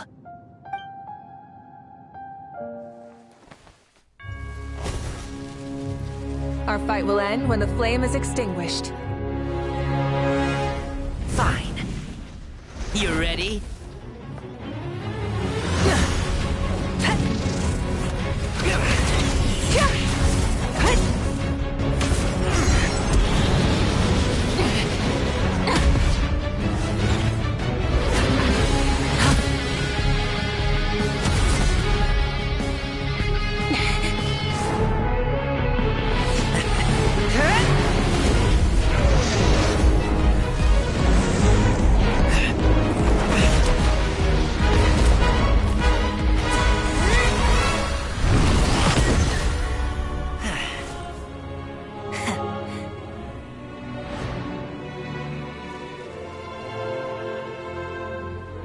No.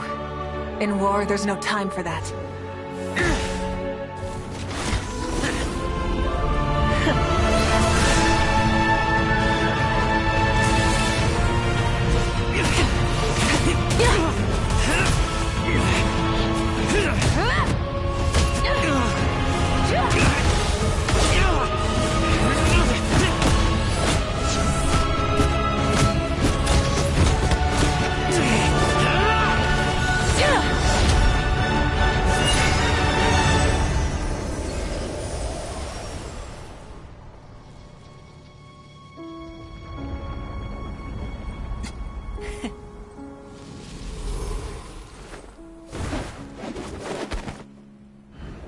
The fire's out.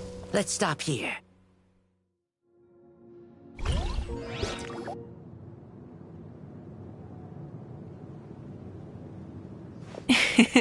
It was a great fight. That was an exhilarating battle, Mavuika. Looks like this old man's still got some fuel left in the tank after all. You jest, Lord Xbalanque. Your spirit is as strong and youthful as ever. Come now. Can't you tell I was making excuses for coming up just a hair short? Not by much, just the slimmest of margins. Yet still, you actually won. I've always seen myself as the strongest warrior, but it would seem that the inheritance of ancient names has proven its worth after all. I bear the name Kiongozi, the leader of our people. After countless generations, this name came to you, and you used the power it accumulated over the years to defeat everything in your path. This battle has been most meaningful. Beyond the facts of victory and defeat, I've also learned a lot about you. Take, for example, your strength. It is at once ruthless and gentle, both tenacious and sharp. You neither overwhelm your opponent with sheer power, nor defy them with only your strength of will. You possess a great understanding of your own might, and will convert all of it into fuel, so you may climb to even greater heights. It is thanks to heroes like you that this war was won. I'd have never been able to return to the mortal realm otherwise. Your victory granted me this chance at a second life. Even if it is just for one day, the sun has risen again to drive away the darkness. Even the darkness of death that once enveloped me has been dispersed by your flames. Mavuika, you are the newborn sun, greater and more radiant. Allow me to give you a present to celebrate your victory. Ooh, there's a prize too? Paimon wants to know what it is! Coming from you, it must be super awesome. My journey is complete, and I have no more need for my remaining time. Mavuika, I would like to give you all my remaining life force. which I obtained from the ruler of death. Use it to awaken those you wish to see the most. Surely there must be at least one person that you'd like to meet. What? So it's a blank check to bring anyone back for a time? Though Natlan possesses incredibly unique ley lines, it is still extremely difficult to meet the dead outside of the Night Kingdom. Now, take it. Though we both became Pyro Archons in life, we were still born into this world as ordinary humans. There's no need to hesitate. Just do what you think is best. Thank you for the offer, but I don't think I'll be needing it. Huh? The past lives on in my memories, and will always remain my treasure. Meeting someone we can no longer see again will only lead to more longing. Rather than cling to the past, we should enshrine it in memory. Ever loved and never forgotten. Mavuika?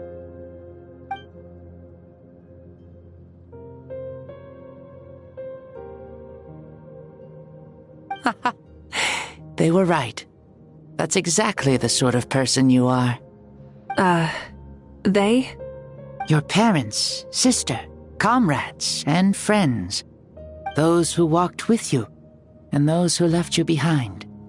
Those who crossed blades with you, and those who prayed for your safe return. Each and every one. Mavuika, has one granted the special privilege to return, I can sense them calling for you, and watching over you from within the distant winds. Dear Mavuika, our esteemed Archon, leader of our people, how have you been doing? We all miss you so. There are so many things we want to say to you, but if we really were to say them, they'd just be those simple, heartfelt words. The war is over, Mavuika. All our efforts had meaning, and all our struggles bore fruit. This is the fairest and most precious thing in the entire world. May you be happy in this era of peace. May you eat well, sleep well, always be full of energy, and never forget that we will always love you. These are all words spoken by the people from the past. Their voices are echoing through this Temple of Souls.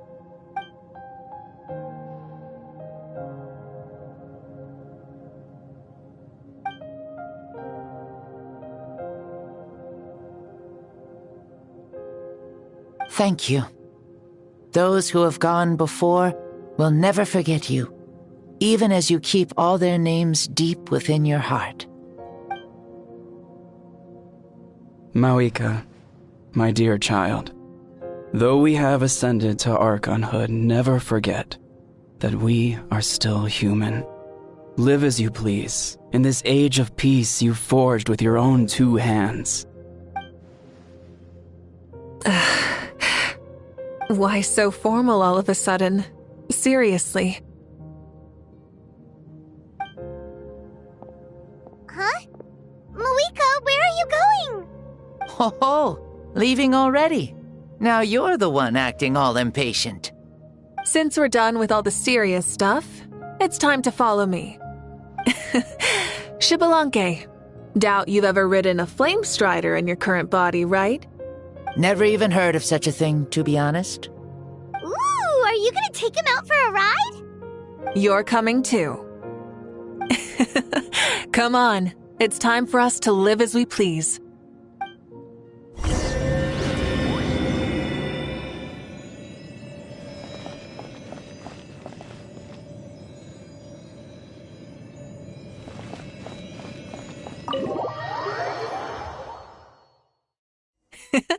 Helmets on, sit tight, and don't fall! Is this a board you can use to ride on the water? And you can stick it to the back of vehicles too? Genius! This is Mavuika's Flame Strider. Oh, we call that board a surfboard. Playing with this stuff is part of everyday life then? Yeah, we're living good! Ah, I wonder if I would have ever become Pyro Archon if we had had these gadgets around back then. I might have had a bit too much fun with them. What? That would be terrible! Agreed. Good thing they were only invented after I died, huh? Looks like I really am better after all, for becoming Pyro Archon even with all this temptation around. Point Mavuika! The hands of our friends the Children of Echoes are as skilled as ever. They were already famed in your era, right? This spike was built by their most talented artisan in this age. Speaking of which, we just passed them by. Sweet!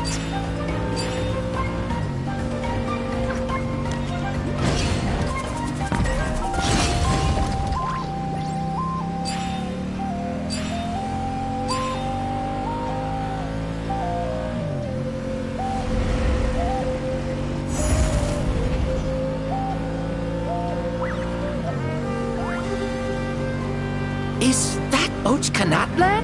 Ah, sure brings back memories. Oh yeah, that was built in your time, right? It's long become a landmark. Very popular with tourists, so I hear. They think it's a lovely place. Is that so? So that's how you all see it. Paimon thinks so too! It's especially stunning if you look at it from a spirit way. The stories of the past become things people aspire to in the future. It's just like what they say. The apex reached by those who came before will become the everyday goals of those who come after. Everything is constantly changing for the better. That's good. That's how it should be. I'll bring those words back to the Night Kingdom and share them with everyone there.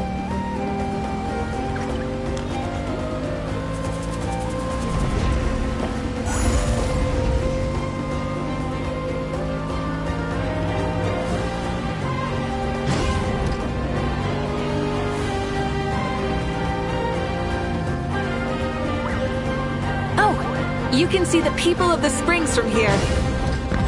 They seem to be enjoying life. Just like the people of Natlan back then.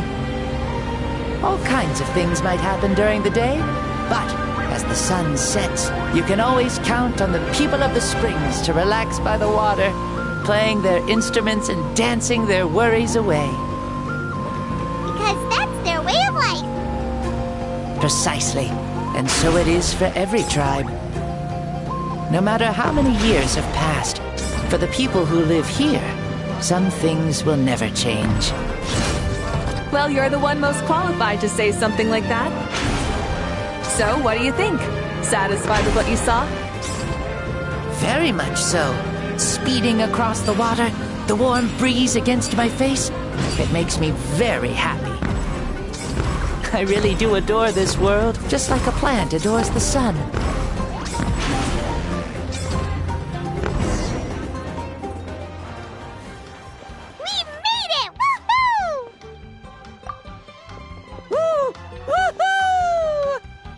Thank you, Mavuika. This has been a wonderful trip. Lovely things are meant to be shared after all. It's the least we could do for our friend. I'll admit, I didn't expect people several thousand years in the future to see me as a friend.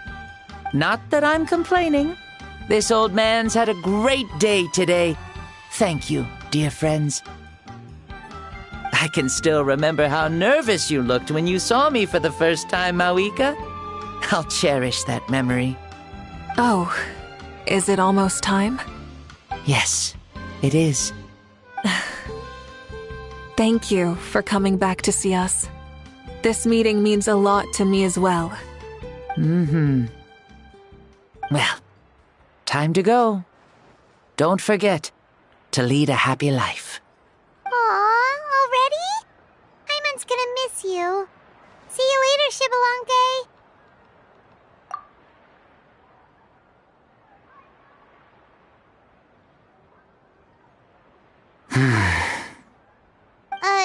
He closed his eyes. Did he fall asleep? I can no longer sense Xbalanque's soul. Well, it's gotten quite late, hasn't it? Thank you for accompanying me this whole time. Let's hurry back. You must be starving. Yes. After the end of the pilgrimage, we hold a banquet to congratulate the champion of the tournament. There will be good food and plenty of it. You guys are gonna love it. Mao Sao should be there too. I'll bring him over.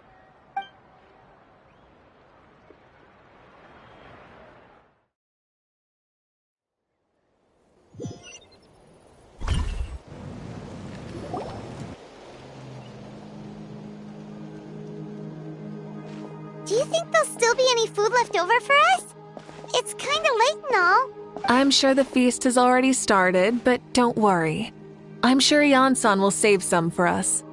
She's very reliable. Leaving the tournament planning to her was a smart move. So she probably figured that we'd be gone a long time. Yeah, I told her as much too. Seems like they've prepared the thing. What thing? See that row of braziers over there? Oh, so that's what they are. They haven't been lit, so Paimon totally thought they were something else. Here, watch this.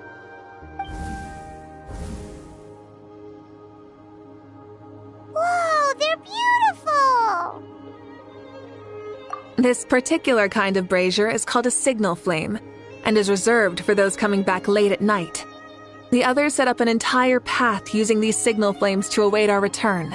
Those returning to the tribes must light them with their own hands. The flames will illuminate the path ahead and show the tribe that the person has made it back. Even if you're surrounded by darkness, never forget. Your friends wait for you in the distant light. Remember that feeling when the exhaustion of your journey creeps up on you.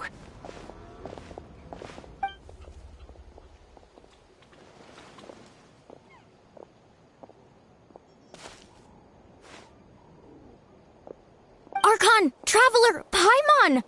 You were really gone a long time. We've already started grilling the meat. We had a long talk with Lord Xbalanque. It was pretty time-consuming. More than well. Xbalanque, he's a very good man. He far surpassed even my expectations.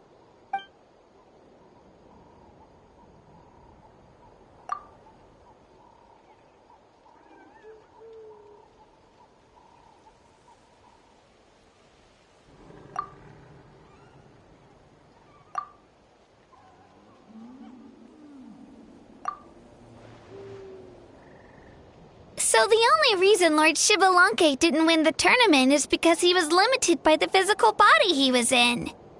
That's right, but don't feel disappointed on his behalf. He himself was not upset about that turn of events. He had many revelations during this journey. And as he said, strength of mind is as important as the strength of the body. He realized that after failing to make it to the final 32. No matter how many times Paimon hears it, it's still so funny to think that Xbalanque didn't even make it that far. Strong in both body and mind. Huh. I'd say our champion Kanich fits the bill. Don't you think? Indeed. Everyone, let's raise our cups. Let's celebrate our champion! Kanich, you've proven yourself a true warrior and athlete. Congratulations on your triumph in the pilgrimage. A toast to our champion! Cheers!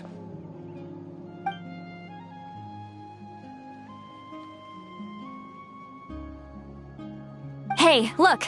The kid's awake! Huh? Where am I?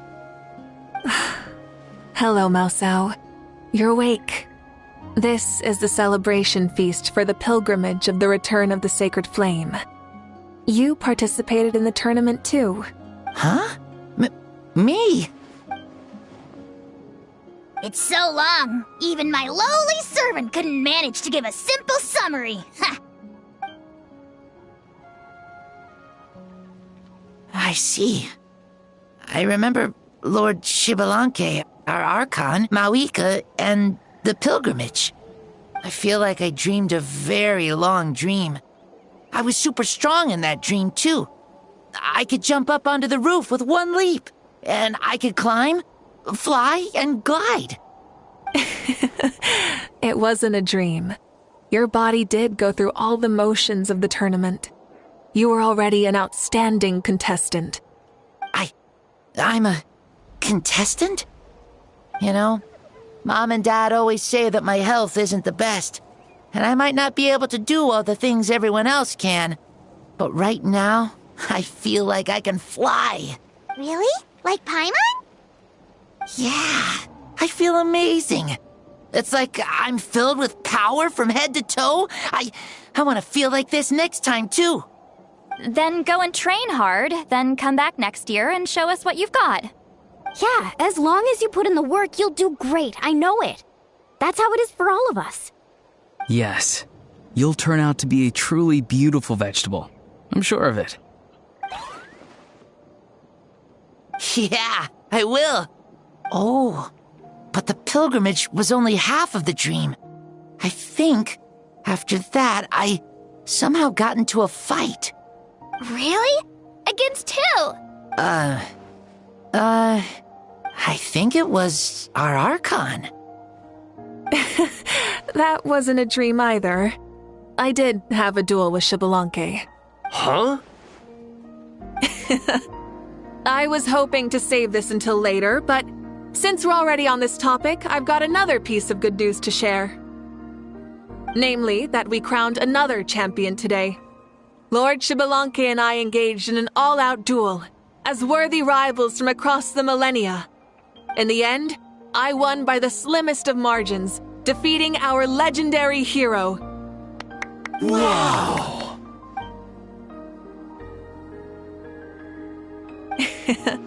This is no lie, and I have our best friend here to back me up. You were the arbiter for our duel, yes?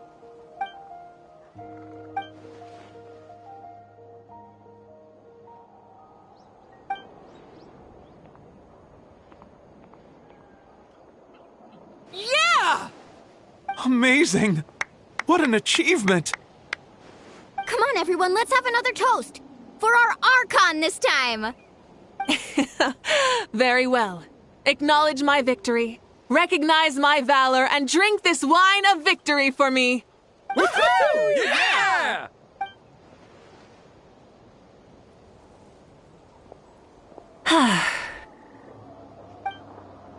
Today's been a super long and exciting day, yeah? Yeah, it's been quite some time since I've done so much in a day. Or felt that it's gone on for so long. Of course. Oh, right. Mavuika, the Traveler said there was something to ask you.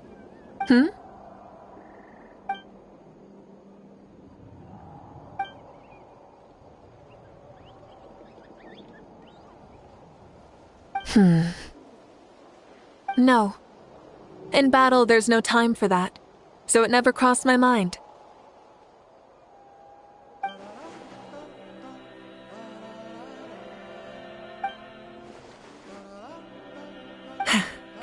The night is still young.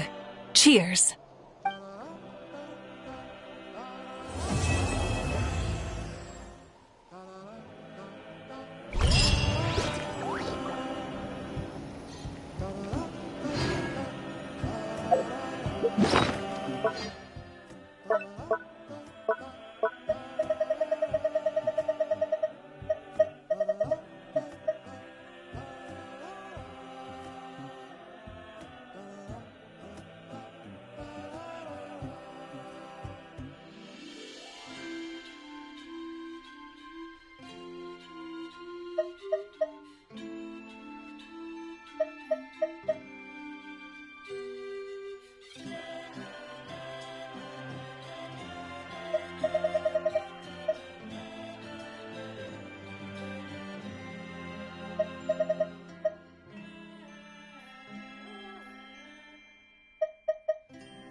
concerning. Let's go over there and see what they're up to. Also, how did they get this close to a tribal settlement? Huh. All the Fatui left in Natlan are probably the captain's subordinates. That basically makes them followers of one of Natlan's heroes. Still, once a Fatus, always a Fatus. Something seems off seeing them here. Let's go check it out.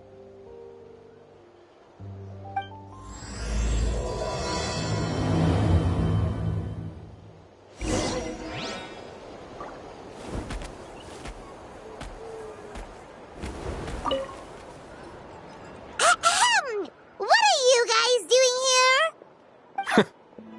Following orders. If you have a problem, take it up with our employer. Hey, what's with the attitude? Can the Fatui even work for a private employer?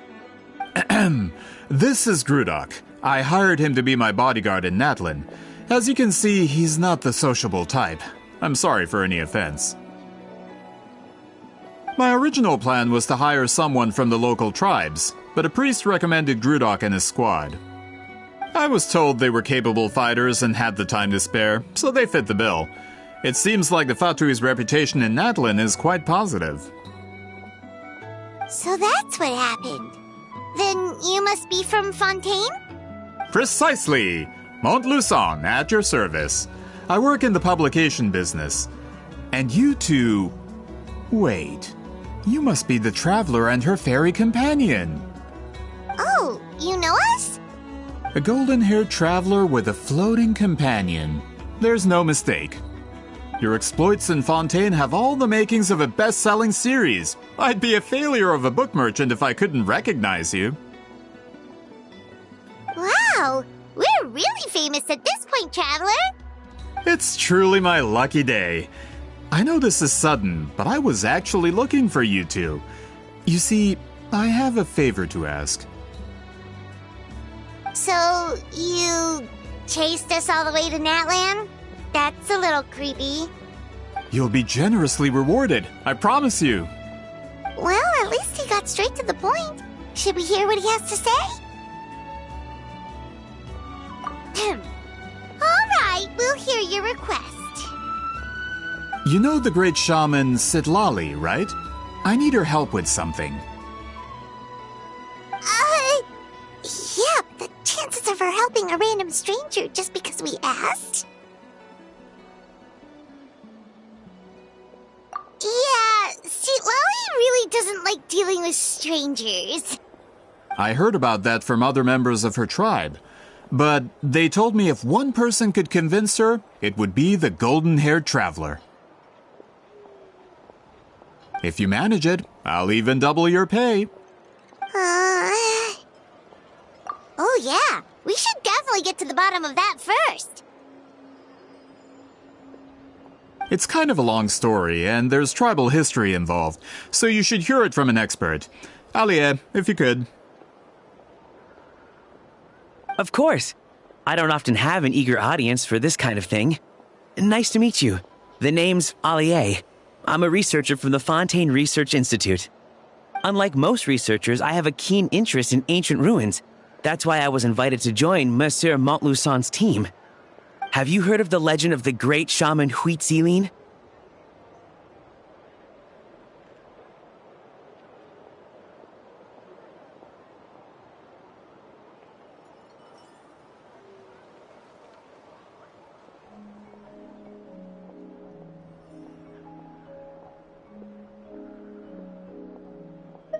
Yes, according to local records, she was a color mystic who lived over 200 years ago, and the most adept in her tribe at using that particular technique. Out of all of her exploits, her most celebrated is the Battle of 7 Colors.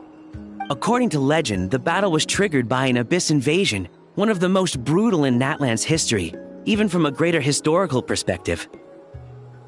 Amazingly, Natlan was able to turn the tide despite being at an extreme disadvantage. The key to victory was none other than a color Mavuika&Citlali created on the battlefield. The color was extraordinary, illusory in appearance while also seeming to possess physical form. Legend has it that Citlali used the color to construct a magnificent maze on the battlefield and trap all the enemies inside. This allowed her allies to launch a counterattack and ultimately secure victory. Anyway, that's the gist of it. We don't want to take up too much of your time. That story is the reason I came to Natlan. I often publish books about the history of other nations. They always end up faring well on the market. When I heard this story for the first time, I wanted to include it in my next collection, but historical records about Natlan aren't very detailed. We haven't been able to determine where the battle took place, or find any definitive evidence that it occurred at all. Even within the Masters of the Nightwind, people dispute the legitimacy of the story. Some believe it to be a myth. If that were the case, the story would not be fit for publication. But if you're just including it in a story collection, why does it matter if it never happened? Well, you see, the slogan for the collection is Restoring the Truth of History. Naturally, I needed to be factual. That's why I'm here. The Masters of the Nightwind are said to have a tradition of recording past events, so I wanted to consult their records. But I was refused access to the Obsidian Altar. Application after application, and all I received were a few ordinary woven scrolls with nothing to offer. Honestly, I'm just trying to promote their history, and they make such a fuss. According to my research, their scrolls are considered sacred relics in addition to historical records. Naturally, outsiders are rarely granted access. Not to mention, the scrolls we did get to review actually contain a huge amount of information. I just need more time, and I could... We've been over this, Alier. There's no need to waste time on those scrolls when we have a better way. Citlali, you mean? Exactly. You're well aware, I'm sure, that Citlali has been alive for more than 200 years. That means she lived during the era of the Battle of Seven Colors. If she agrees to be my consultant, then no other historical records are necessary. Oh, that's what you want. So, what do you say? I'll quadruple the pay if it helps sweeten the deal. Well, it's not that we don't want to help you. Oh, right! The duty the chief gave us has a lot to do with Citlali. Who knows? The Battle of Seven Colors might lead us in the right direction. All right, we'll help you convince Citlali. Just let us do the talking, okay? Of course.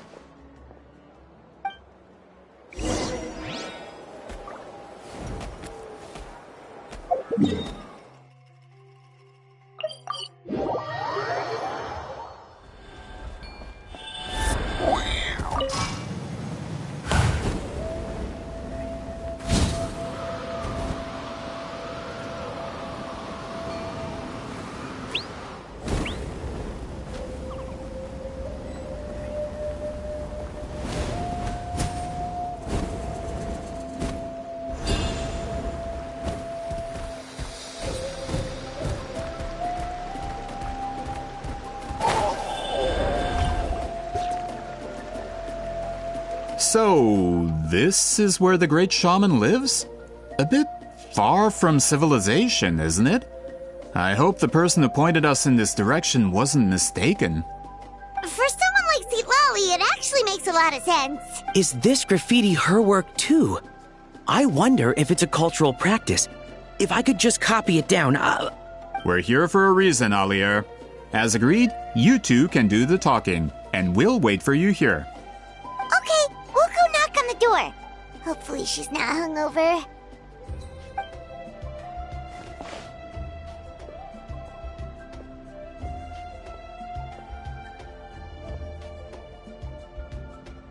Citlali? Are you there? We need your help with something! Oh, no response. Maybe she's not home. Oh, Granny Citlali? Are you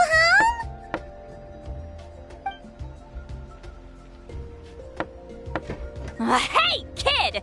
If you're here to challenge me, book an appointment first.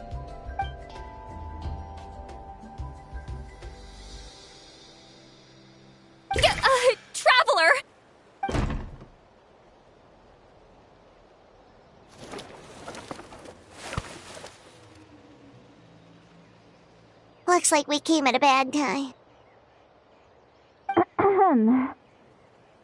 Are you still there? Just come in. We can talk inside.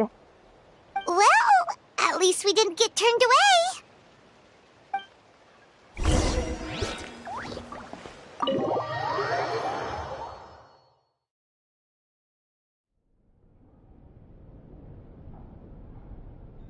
Huh.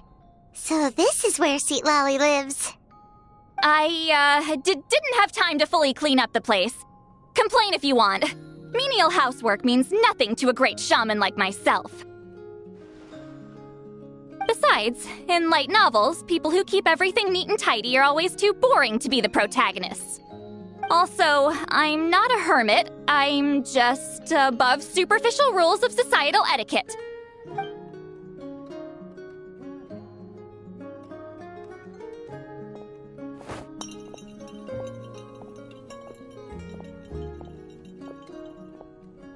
She sure does care a lot about what we think of her. Oh, and that spell I used to transfer my senses to you, you're not still, experiencing the side effects, are you? It's my duty as a great shaman to check that kind of thing. Oh, you mean when we could hear your thoughts? Nope. It's been so long, we don't have to worry about that anymore, right? Then why do I hear the traveler's thoughts in my head? What?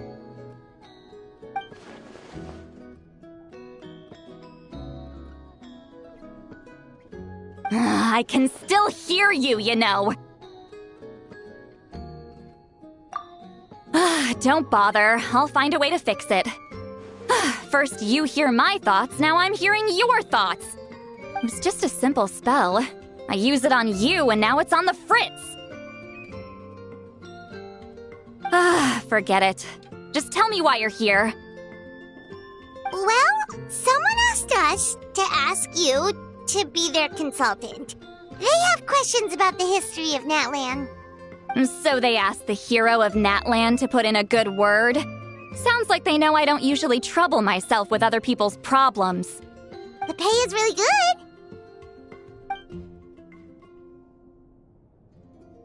Doesn't matter. I'm busy.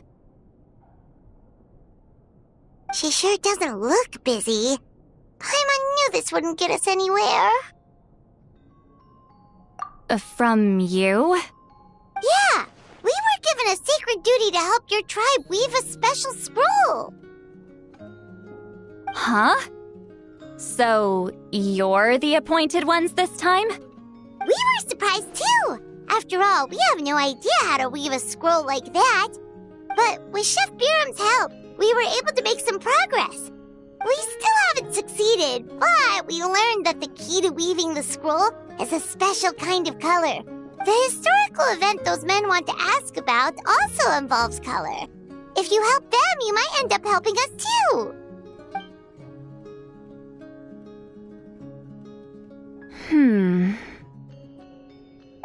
She's giving us that face again. Did Paimon not explain things clearly? I can't decide whether this twist is completely out of the blue or if it was foreshadowed all along. Does that mean you won't help us? I need to think about it. Then there's still hope. Hey, what's the holdup? Just give us an answer already.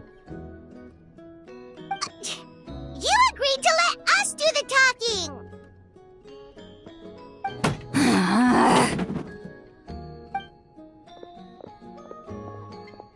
Citlali!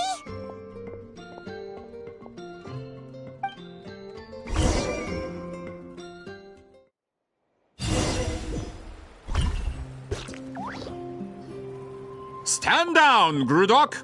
As your employer, if I tell you to wait, then you wait. Understood.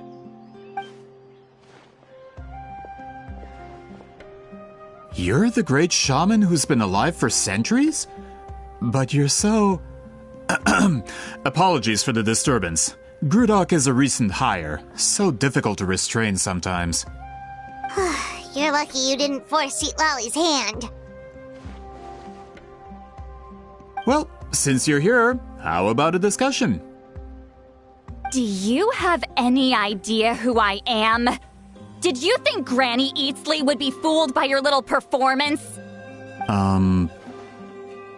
I have no intention of speaking to you.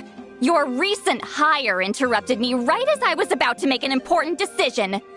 Pull a trick like that again, and I'll make your lives a living horror novel, except 10 times worse. That's all I came out here to say. Whoa. Traveler, we have a discussion to finish. You live up to your name, Granny Itztli. I apologize for the offense. I'm just surprised the Battle of Seven Colors didn't pique your interest. You're investigating the Battle of Seven Colors? Ah, the Traveler didn't get to that part? Yes, I thought the Traveler could help me convince you. But, if I'm not mistaken, you have a personal interest in this matter, don't you? I heard that the great shaman Huitzilin was a friend of yours. You two must have been close. If I can resolve the controversy and prove the battle took place, I'll include it in my next collection. Then, all of Teyvat will learn the truth. With your support, your friend's heroic deeds will once again be known throughout the land. Inspiring, don't you think?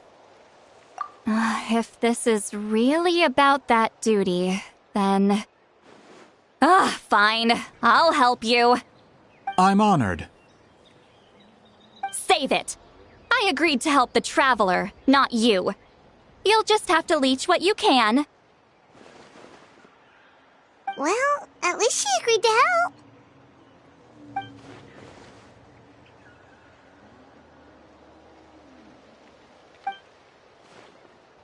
Who are you calling heartless? Not a problem. I always planned to work with the Traveler. So, did you directly experience any events of the battle? Do you have any idea where it took place? Can you think of any relics we could use to prove it? Talk at me, why don't you? Fine. No, no, and no.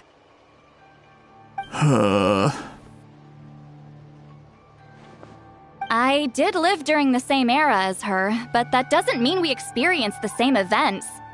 I've lived a long time, but I'm not a walking encyclopedia. You decide the angle of your investigation, and I'll provide answers if I'm familiar with the subject. All right. Even if you didn't witness the battle yourself, you still lived through that era.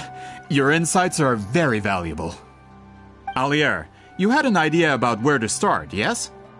Oh, well, my plan was to consult the members of the tribe in charge of recording history. Then, let's start there. Traveler, what do you say to officially working together? After all, it appears I can only get Miss Citlali's help through you.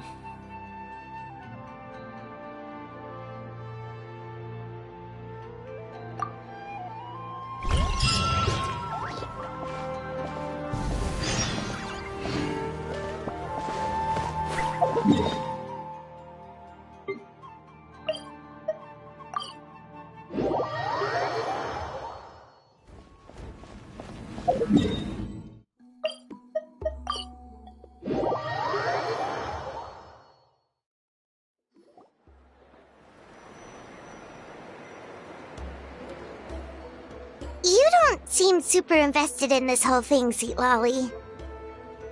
The Battle of Seven Colors is something I've only ever heard about. I know as much as anyone else in my tribe. But how? Weren't you alive when it happened? I wasn't there when it took place, and she never told me about it. That's how. But Molusan said the two of you were close friends. The battle was legendary.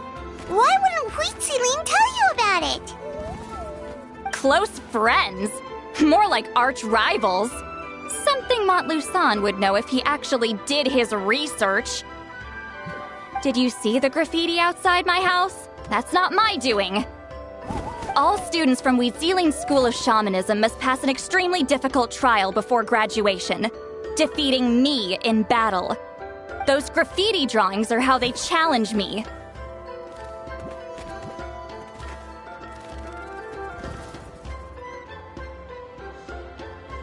Of course, none of them ever succeeded. So, after Wheatseilin's death, her students had no choice but to modify the requirement. Instead of defeating me, all they have to do now is last long enough. As my rival, Wheatseiling only had one achievement that surpassed my own, and that was the Battle of 7 Colors. I can only assume she had some kind of secret technique at her disposal. It makes perfect sense that she kept it from me. I'm a fast learner. Telling me about the technique is no different than handing it to me on a silver platter. As if she would give away her one advantage.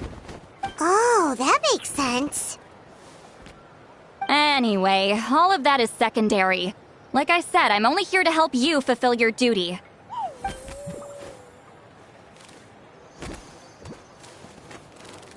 Don't misunderstand. This duty is important for my tribe, too.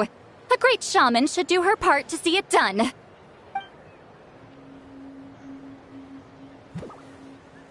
Excuse you? I fail to see what housekeeping has to do with my duty as a shaman. Why is it that you're the one whose thoughts are exposed, but I'm still the one suffering? I need to get to the bottom of this. Excuse me, Great Shaman, but we have a situation over here. We could really use your help.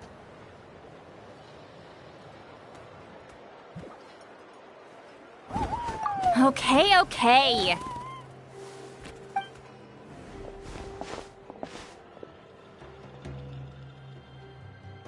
Of course the Battle of 7 Colors happened. The woven scroll proves it. Wheatseiling used a mysterious color to construct a maze and trap the enemies inside. That's just your interpretation. There's more than one way to understand that scroll. Besides, constructing a maze out of color is ridiculous. Wheatseiling was one of the most powerful shamans of her time. She definitely could have pulled it off. That's the biggest problem. She had students. Why not pass it down? A technique that powerful? And no shaman since has ever used it? Her students are keeping it a secret, of course. If you knew a technique like that, you'd be a fool to show it to just anyone.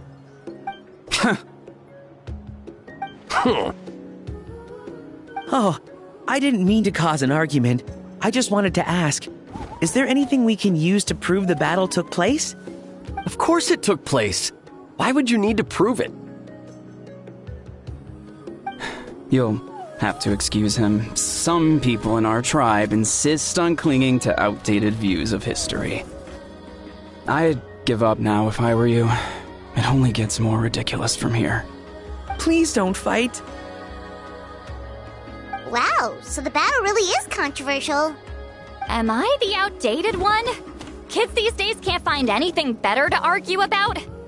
These arguments are precisely why I hesitate to include this story in my collection.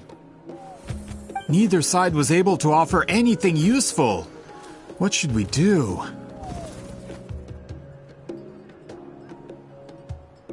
Wheatseiling was a passionate teacher. We were opposites in that sense. The technique she used in the battle must have been her masterpiece. There's every reason to pass it on.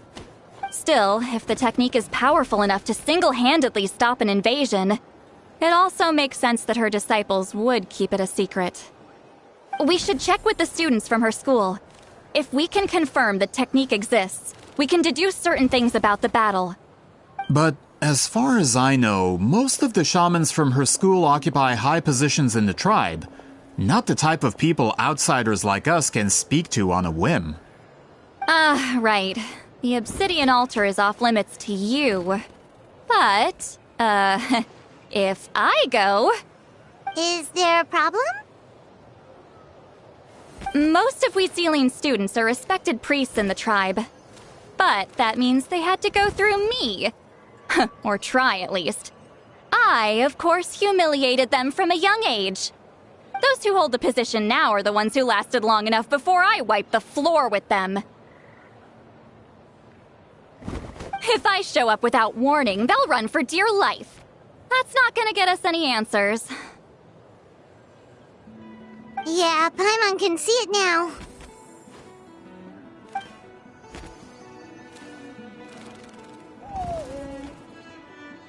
Hey, don't jump to conclusions. That was just a metaphor. Only you have the guts to joke like that with me, Traveler. Fine, I said I'd help, so I'll help. But don't blame me if it goes wrong. Alright, the rest of you can wait for us here. We appreciate the help.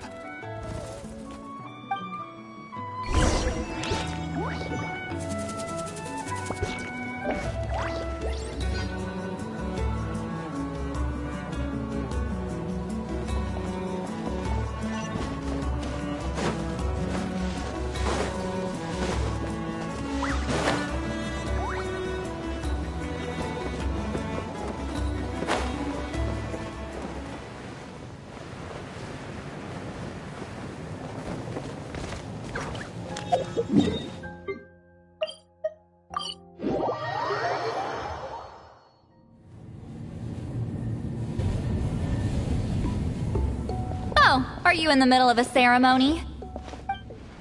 Granny Eatsley?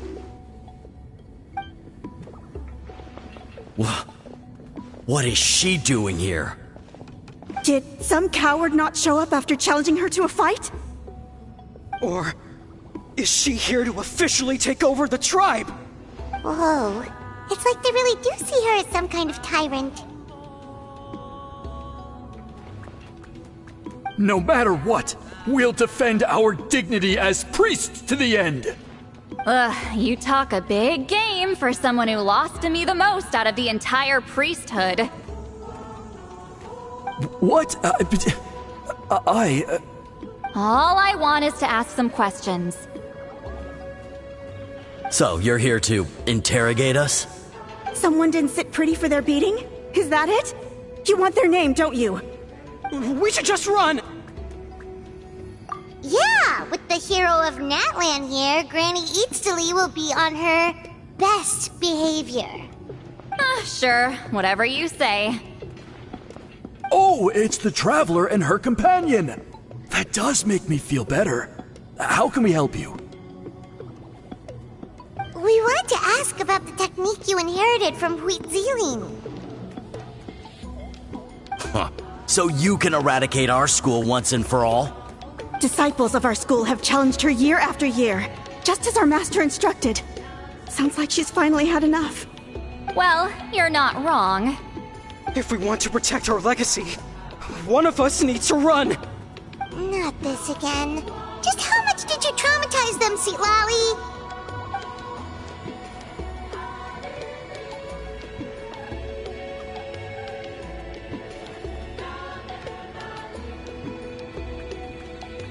Hey! You can't just say whatever you want just because it's in your head. I'm Granny Eatsley. A mere mention of my name and kids burst into tears. Love and respect? No one has the guts for that. You know what? Forget about your duty. We really need to fix this mind-reading situation. Sorry to disappoint, but if you're here to question whether we're qualified to inherit our master's legacy, we're not going down without a fight. We're not getting anywhere. What should we do, Traveler? Huh? Oh, it's you. Elder Tlapo! Oh, we must have disturbed your meditation. Our deepest apologies. Please forgive us.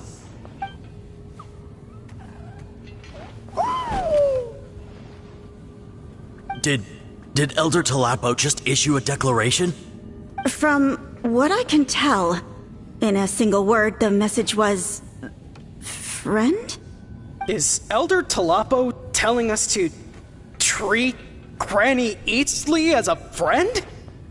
That's not possible, is it? Oh, you forget yourselves, my friends. You are esteemed priests of our tribe. Where are your manners? But Chief! I didn't expect to see you here, great shaman. My sincere apologies for the lack of hospitality. Well, I wasn't exactly planning to come to this crowded place. So you can save the pleasantries, Chief. I'd rather get this over with. Understood. Now, as successors of Huitzilin, I understand your friction with Granny Citlali. However, Elder Talapo's declarations have always showed us the correct path. You would do well to respect his counsel. So, mind your manners and allow Granny Citlali to ask her questions. Whew! Good thing Elder Talapo and Chief Biram are on our side.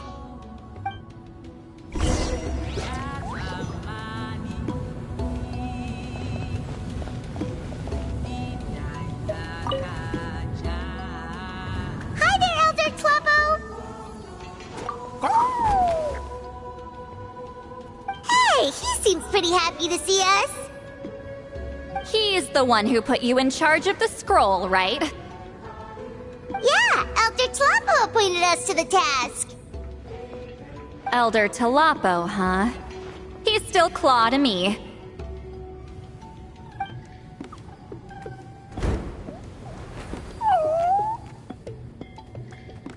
Hey, don't pull that cutesy stuff with me.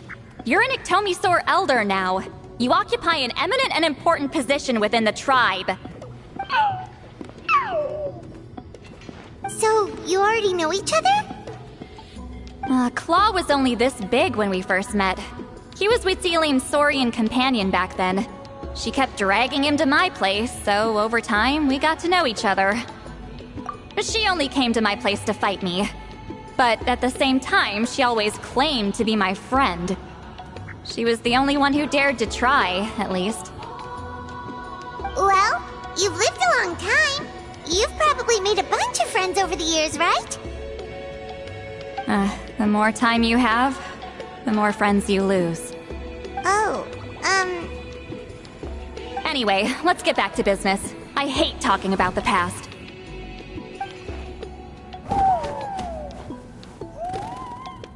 Oh, 200 years and you still haven't given up, Claw? I still haven't made up my mind, so you should head back. Traveler, Paimon, let's go.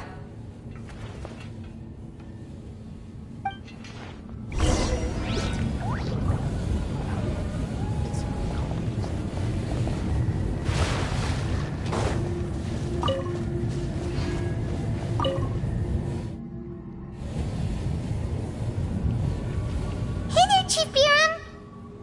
Oh, wait. We haven't reached out since the last time we failed the task, huh? I'm just grateful you haven't forgotten that duty. Actually, we have good news! We found another clue! I'm all ears. It's the Battle of Seven Colors. Huitzilin's claim to fame? That sounds promising. But the battle took place hundreds of years ago. An investigation is bound to be difficult. True, but Granny Citlali promised to help. Is that so? I've tried seeking her help in the past, but I never managed to coax her out. You should cherish this opportunity. Hey, don't complain! None of the previous chiefs succeeded either. Forgive me. That wasn't my intention. It was a comment on my own failings. Paimon said you've been trying to figure out how to weave the special scroll. It is my duty, great shaman. Why bother? The scrolls always end up completed on time. So what's the point of figuring it out for yourself? If I may, this task concerns the history of Natlan as a whole. And in many ways, history is the memory of a people. Memory is sacred to our tribe. I'm sure a great shaman understands that better than a humble junior like myself. Something this important cannot be left to baseless rumors. I know you don't concern yourself with the daily affairs of the tribe, Granny Citlali. Even so, as a priestess, I trust you wouldn't leave something like that to chance. I get your point. Of course, the one time I wish you could read my mind, it doesn't work.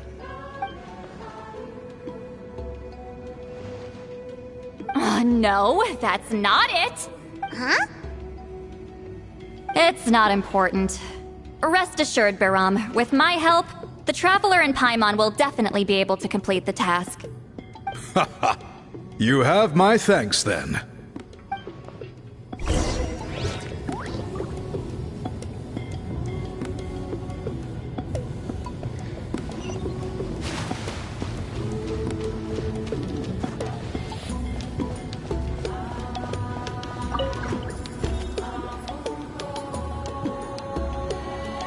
Huh.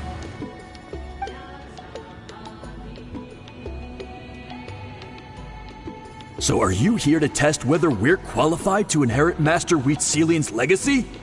You've already been tested, haven't you? Well, frankly speaking, I don't think any of you are qualified. But that's not why I'm here. All you need to do is be good and answer my questions. Fine. Ask away. You've heard of the Battle of Seven Colors, right? Of course. It's our master's claim to fame. An immortal legend inscribed in the very history of our tribe. Then I'm sure you know there are those who question whether it actually occurred. I did hear people arguing about that the other day. It's disgraceful.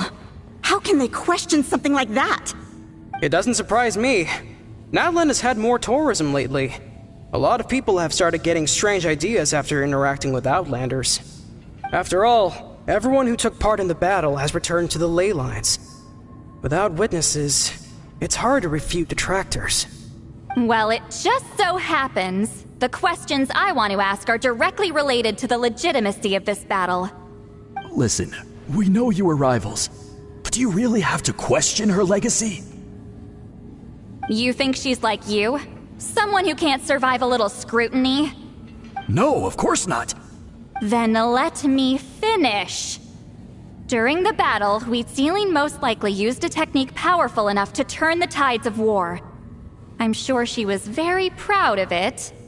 Proud enough to pass it on to her disciples. So, which one of you inherited that technique?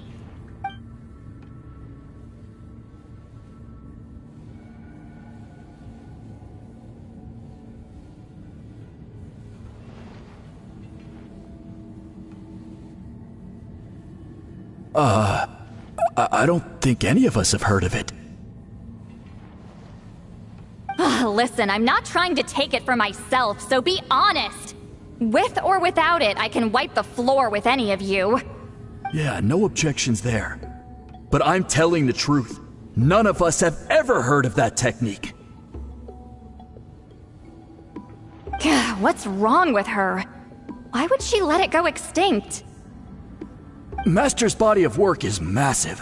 No one student could hope to learn all her techniques. Mastering just a few already takes a lot of effort. Master had no choice but to recruit many students, split up what she knew into different portions, and pass it down through various individuals. So even though we see ourselves as representatives of Wheatselian's school of shamanism, what we know isn't the sum of her legacy. Actually, I know of a shaman family that inherited some of Master's techniques. The family fell on hard times and lost the right to the priesthood. Still could be worth a shot. But if they inherited Wheatselian's secret technique, shouldn't the family be thriving? Well, it's the only thing I can think of. All right, give me their address. I'll mark it out on your map. To be honest, I'm not optimistic about the future of this investigation. That's because the request came from you. You don't know the power of your own words, do you?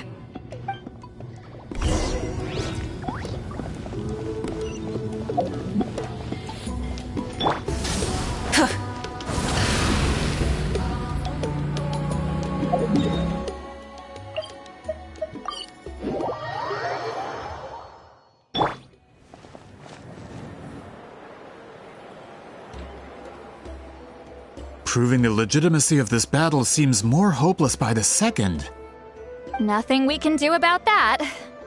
Well, even if our investigation ultimately proves the legend to be false, that's still a worthwhile result. Although I'm here for business purposes, I have a personal interest in this as well. I'm drawn to matters of historical truth. That's exactly why I chose to follow you, Monsieur Montluçon.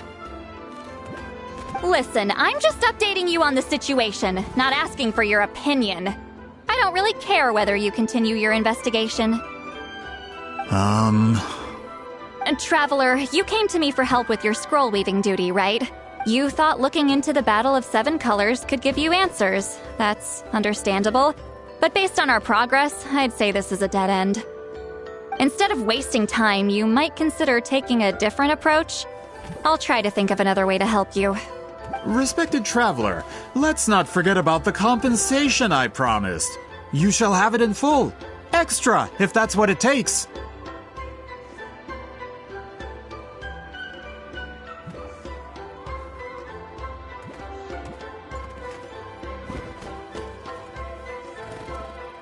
What makes you say that? Yeah, based on what you've told us so far, it kinda seems like there's unresolved tension between you two. You think so? She claimed to be your friend, but picked fights with you non-stop, and never told you about her biggest accomplishment. By figuring out the truth behind the battle, maybe we can finally help you get closure. Closure? I'd say we're 200 years too late. But fine, if you want to keep investigating, be my guest. Ah, that's wonderful news. Alright, let's go visit the Shaman family.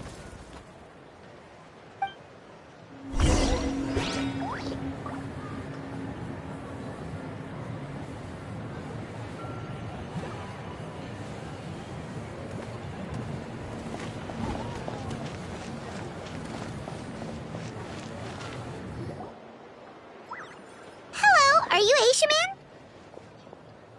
Yep, that's me. Huh? Granny Eatsley? Get up! In a crowded market like this, the only person who should be trying to hide is me. My apologies.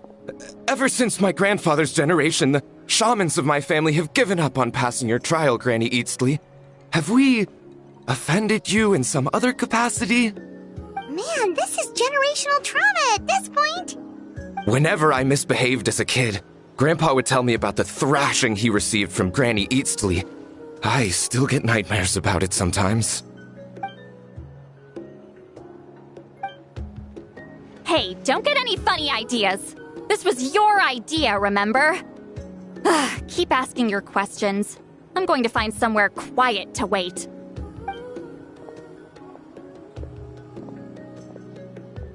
Okay, so your family studied under Huitzilin, right?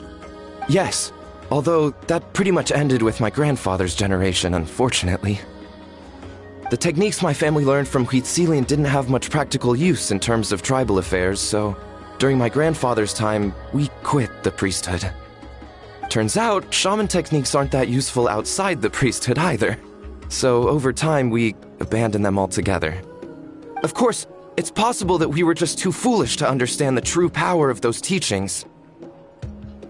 After all, Huitzilin was a genius. None of her students have been able to fully reproduce her talent. Do you know which techniques were passed on to your family? I'm not sure. As a kid, I remember hearing my grandfather talk about them, but it's not like I can use them myself. Just think about it for a sec. Do you remember anything about a technique that can decide the outcome of a battle? Decide the outcome of a battle? No, I don't remember anything like that. Besides, my family wasn't really known for our talent. If a technique like that exists, I doubt Huitzilin would pass it on to us. You might have better luck asking one of the priests. They're descendants of Huitzilin's most gifted students. Well, looks like we're back where we started. Still no definitive evidence the Battle of Seven Colors took place. Alier, do you think we have enough to draw a conclusion? All we have are non-witness accounts, We could put together an interview, but that's not going to hold up in academic circles. Then we have to keep going. Oh, you're investigating the Battle of Seven Colors? Yeah, you know about it? Not a lot, but there's something special about my family. In addition to shaman techniques, Huitzilian stories were passed down to us as well. Say what you want about my ancestors' dedication to shamanism, but they definitely paid attention to those stories. And of course, the Battle of Seven Colors is the most exciting story of them all. We don't need another story. We need something concrete. Does no one in your tribe understand that? I'm not sure if this is helpful, but the story passed down in my family is a little different from the one told in the tribe. Really?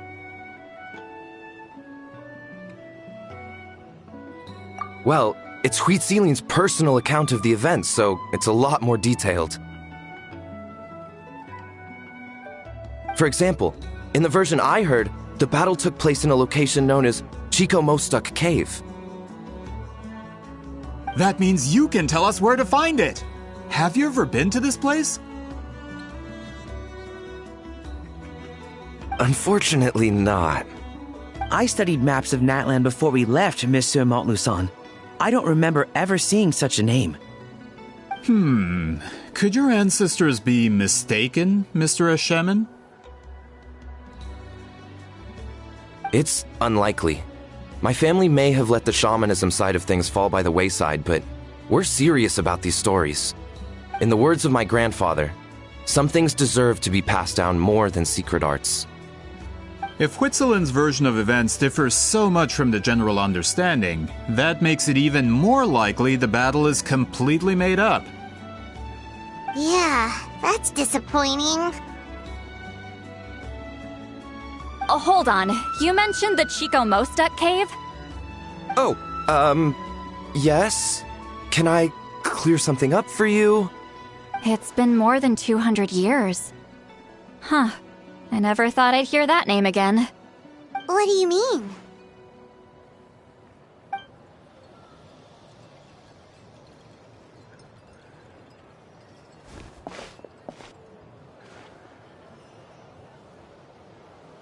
That location is now known as the Valley of Fog. The Chico Mostuk cave is what it was called 200 years ago. Precisely when Huitzilin was alive. That means, Monsieur Montluçon, we can confirm the original site of the battle. Once we get there, the evidence we need should be at our fingertips. Just when we thought all hope was lost. I never doubted you, great shaman. Allow me to present you with a gift as thanks. Save it. Flattery won't get you anywhere with me. Wait, Mr. Montluçon works in publishing. You're a huge fan of light novels, right, Citlali? Maybe he could get you some that are out of print. Really? Out of print, huh? Sure. Do you have any in mind? Well, if we're talking collectibles, then the first edition of Shogun Almighty reborn as Raiden with unlimited power is a must. It's the first major hit of the isekai genre. Several editions have gone to print, but copies of the first edition are exceedingly rare and valuable. I see. There's also its sister work, Pretty Please Kitsune Guji. It was Yae Publishing House's attempt at gauging the new market trends. It's opened the door to a new genre after readers grew tired of isekais. The sales speak for themselves. Actually, Yae Publishing House released a limited edition not too long ago, but it's almost impossible to get. Anyway, I'll take those two. Sorry, I'm not sure I caught all that. What were the titles again? Reborn as Kitsune Guji? These two titles are among the most successful and well-known works in the entire industry.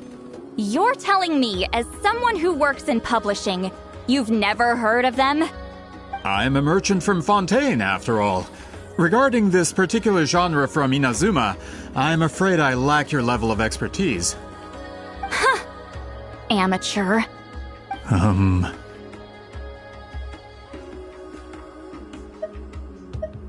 Of course! Sounds like a perfect arrangement.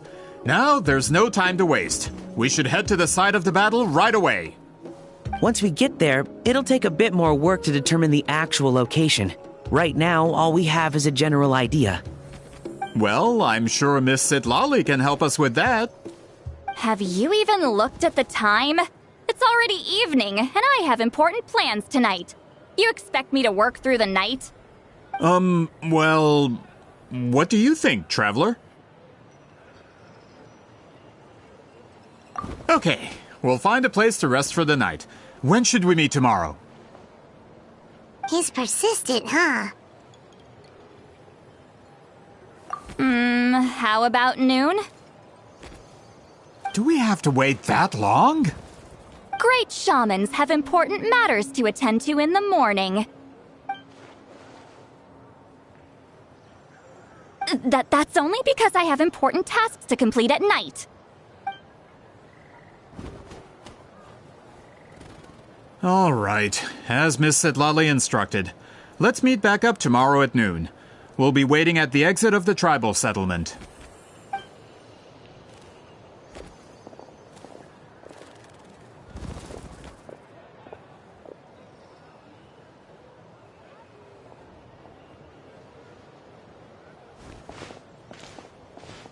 Sorry, I just wanted to ask, is Granny Citlali satisfied with my answer? Yeah, of course. You really helped us out. Oh, good. I'm glad I didn't offend her somehow. You're really that scared of her?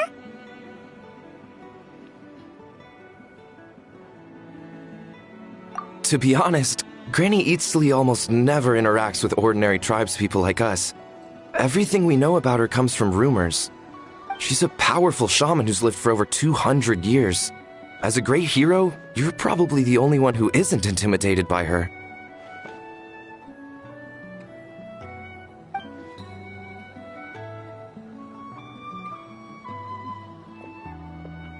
Well, thanks for today, Citlali.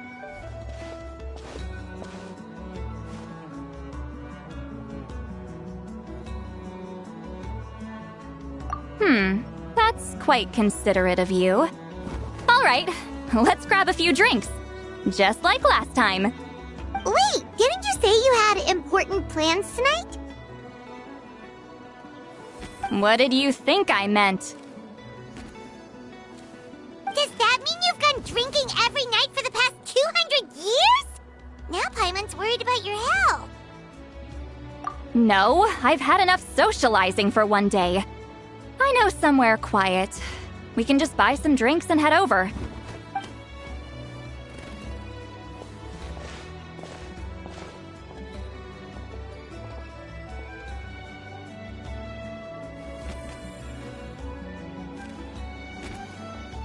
Which will also give us a chance to solve the mind reading issue.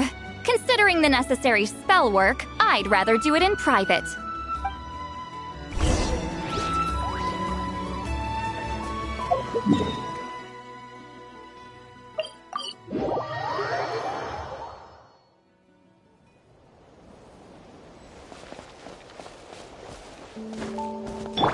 Full throttle!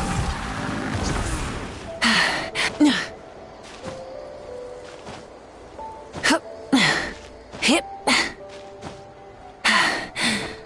Phew.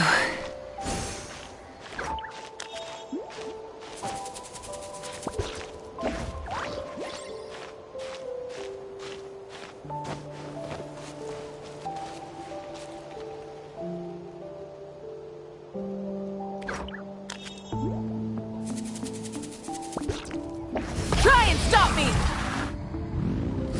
Is this the place? No, further up. Further up?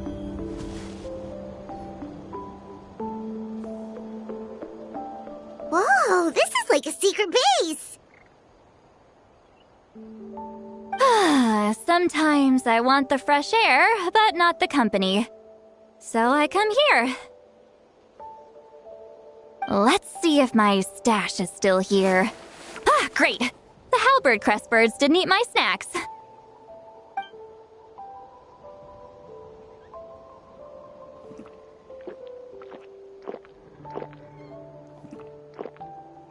for the mind reading issue. Give me your hand.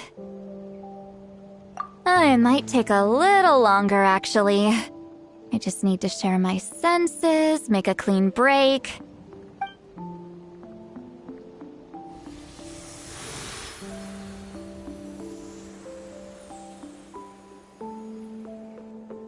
And that should do it, right?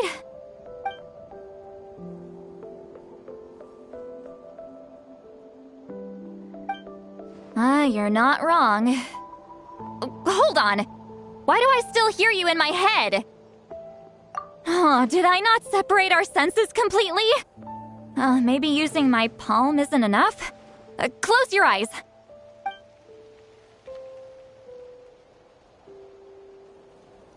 Oh, please work, please work. A great shaman should be able to handle this. Okay, what about now? Huh? And now? Huh. Whenever I try to remove the effect, it just flips direction and gets worse. That was just to help with the spell. Ah, shoot. I still hear you.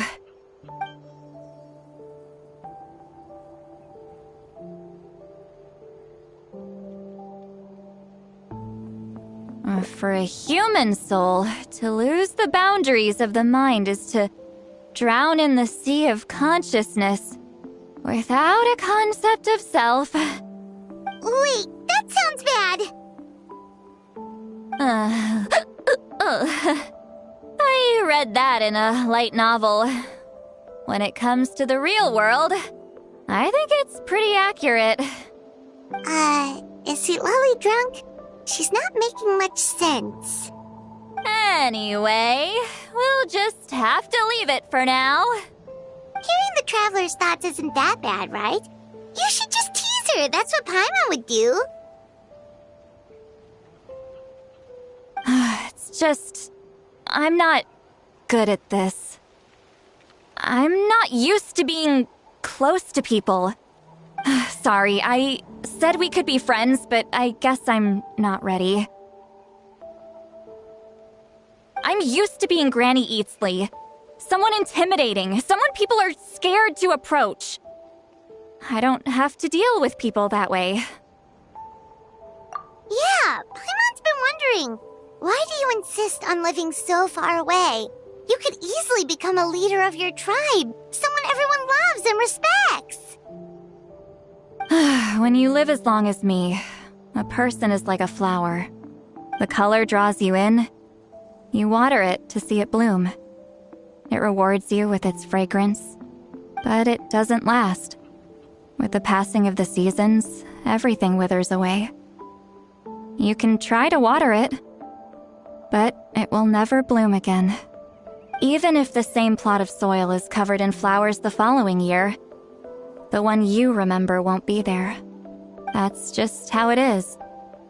Most of the people in my life will be gone one day, just like a flower.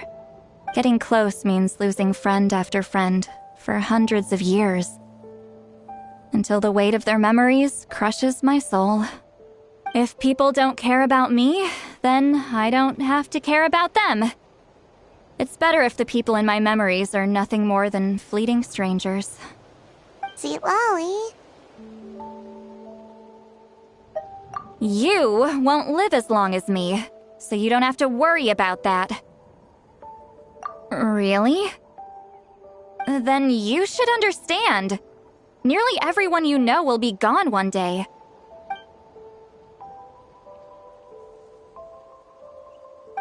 Traveler?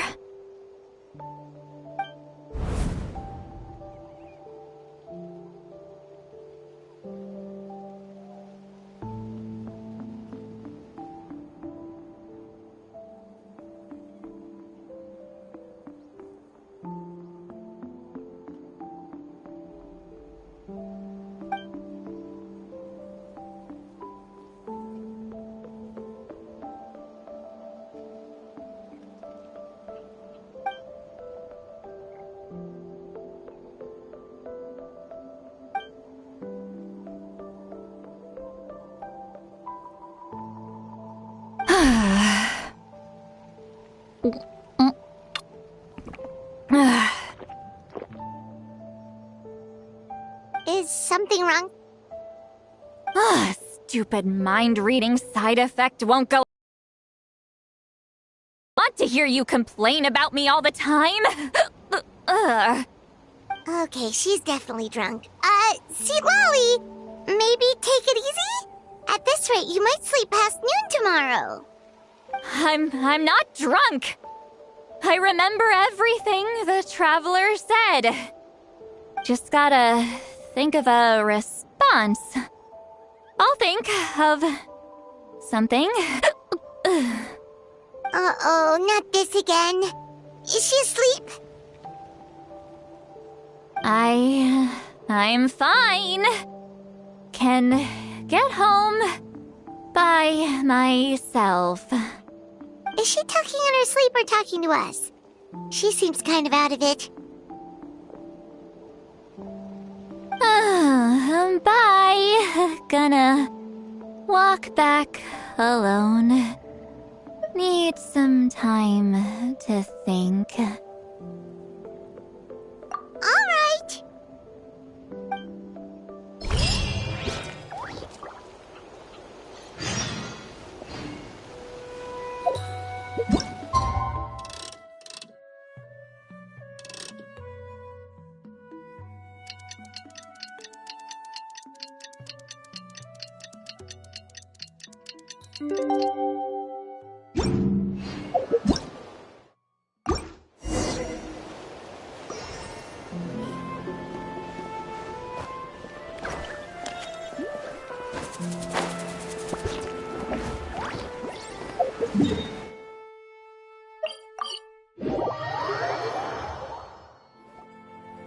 This should be the place we decided to meet yesterday.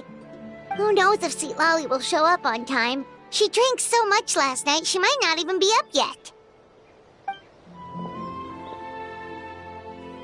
Ahem. Citlali! No need to sound so surprised. Drinking is just a way to pass the time. I mastered the art of moderation long ago.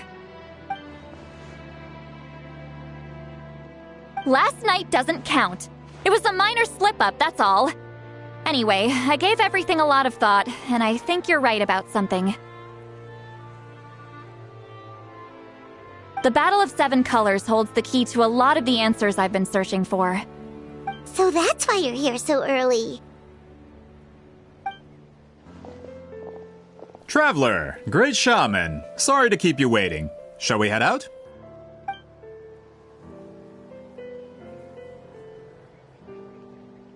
Just follow me. I'll confirm the location myself. Of course.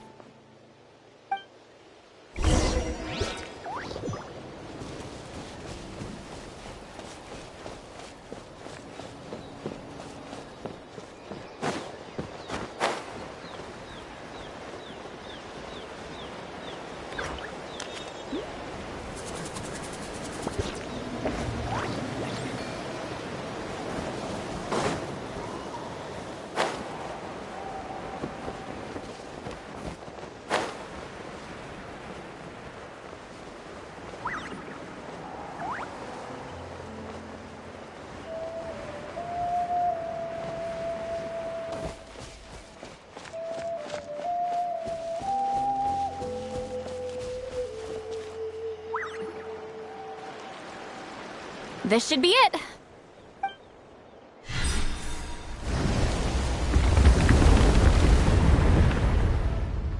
So the battlefield is inside this place.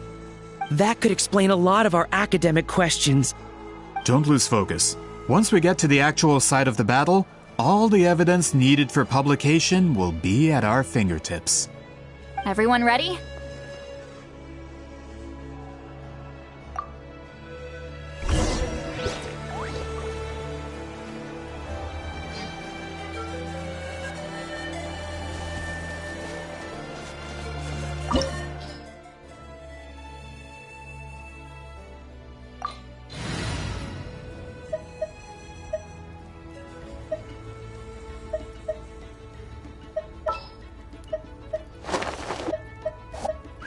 Can I go catch up on my sleep?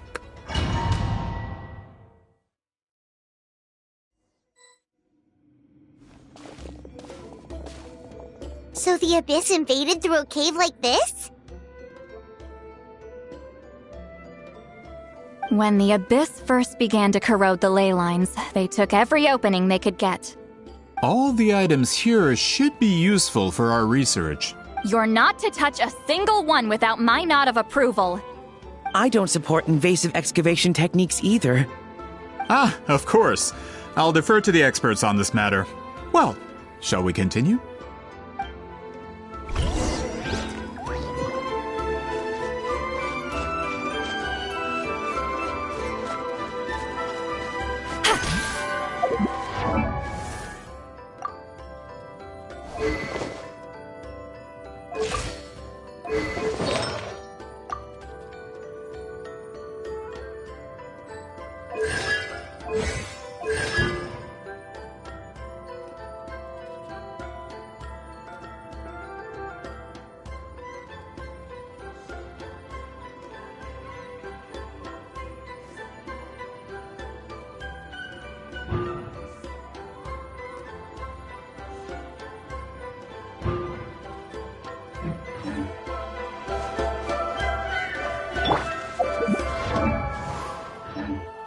Show no mercy!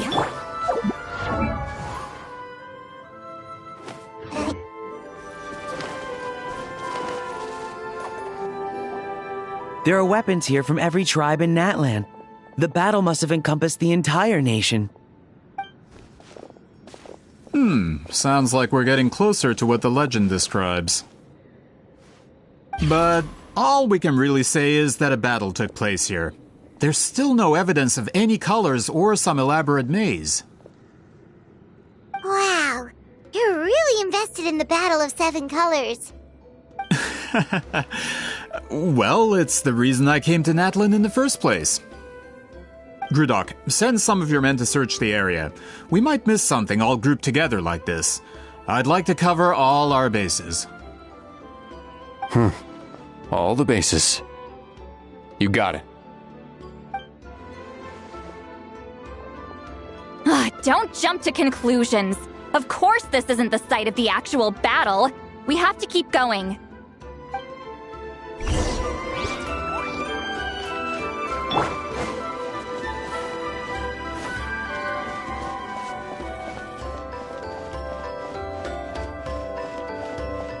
This wall is in our way! I might have an idea. Traveler, try removing that sphere.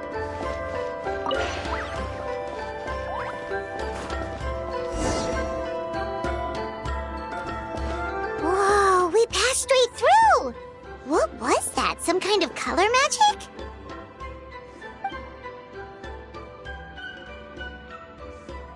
It's very close to the technique Citlali might have used.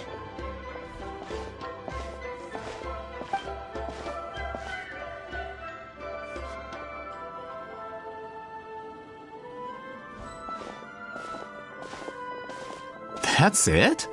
Doesn't quite compare to the scale described in the legend. Still, what a terrific archaeological find! Enough chit-chat. We should keep going. The deeper we go, the more we'll find.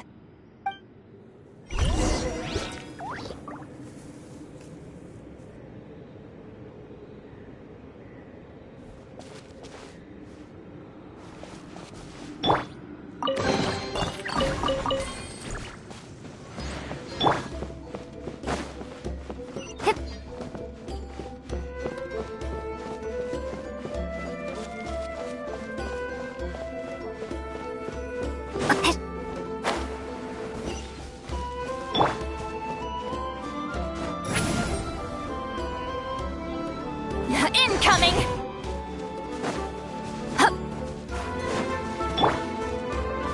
Hold on.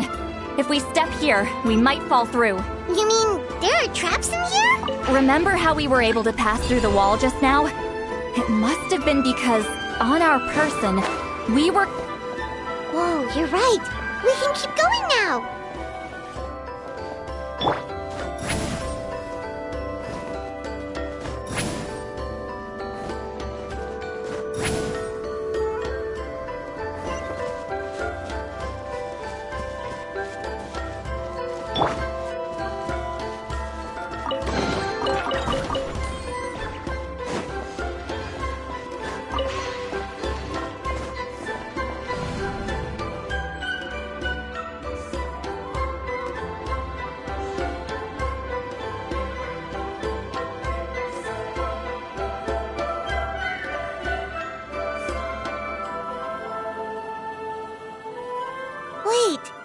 was that?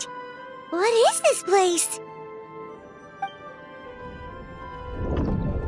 Look! A maze made of colors. It's real. I can't believe it. Hold on. The quality of this space. This isn't reality. It's a realm of memory. Huh? No. This is a space constructed using memories as a medium. The principle is similar, but the two are not the same. Correct?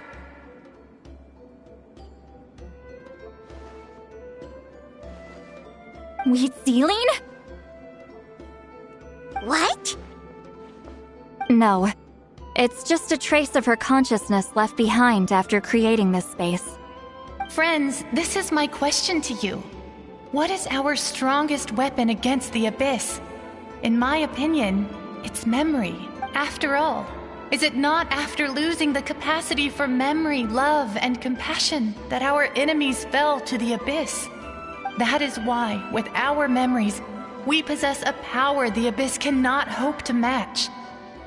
I have discovered the perfect medium for us to wield that weapon. You know it as color. The more cherished the memory, the more vivid its color. As memories disappear, their color fades first. That is why color is the best vehicle to wield the power of memory. Guided by vibrant colors, your capacity for memory is what will allow you to navigate this maze. Without that capacity, enemies will fail to cross the barrier in front of them and be trapped here for eternity. So, be brave, my friends, and march forward!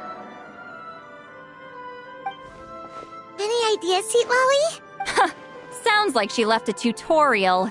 Not surprising. She always...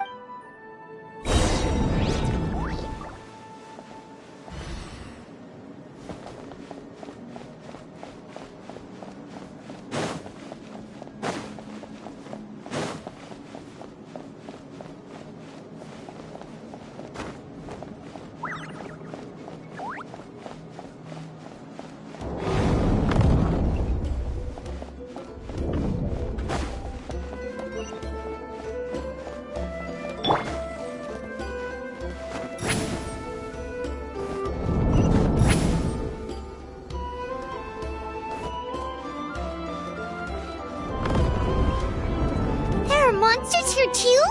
Abyss creatures. Likely trapped here for some time. Looks like a few monsters made it out of the battle all those years ago.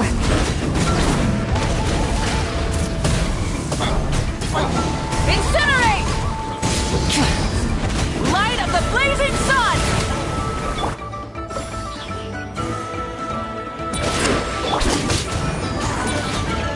Ready, I go! Get to work!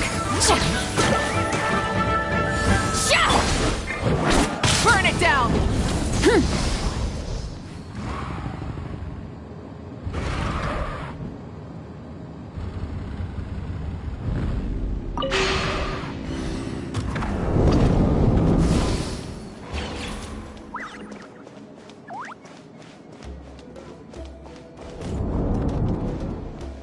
What's with these color-changing blocks? You and Citlali fell through all of a sudden! You scared Paimon half to death! Must be one of the mechanics of the maze. I'm guessing the purpose is to help allies navigate this place.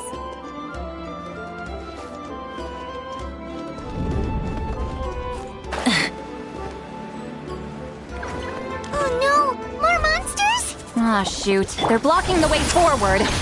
Let's get rid of them. Plastic surge!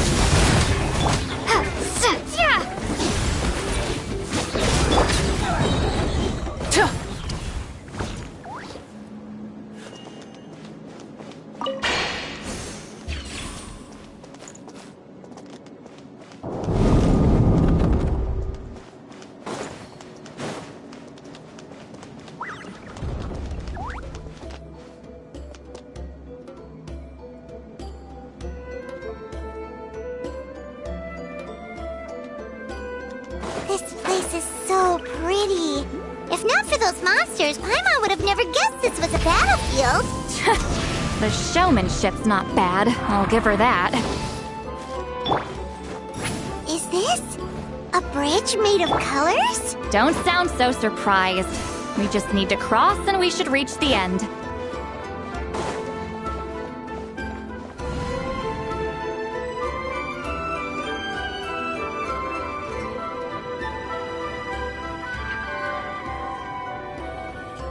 We're out! Looks like we made it through the maze. Hold on. This is... Whoa, so pretty!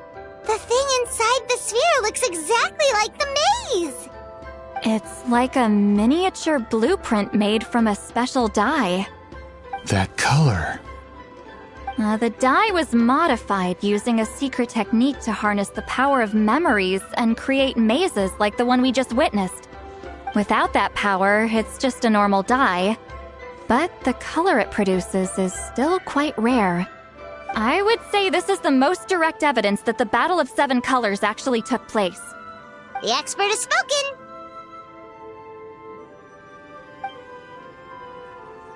Perhaps I could take a closer look? It's an important piece of physical evidence, after all. No, you may not.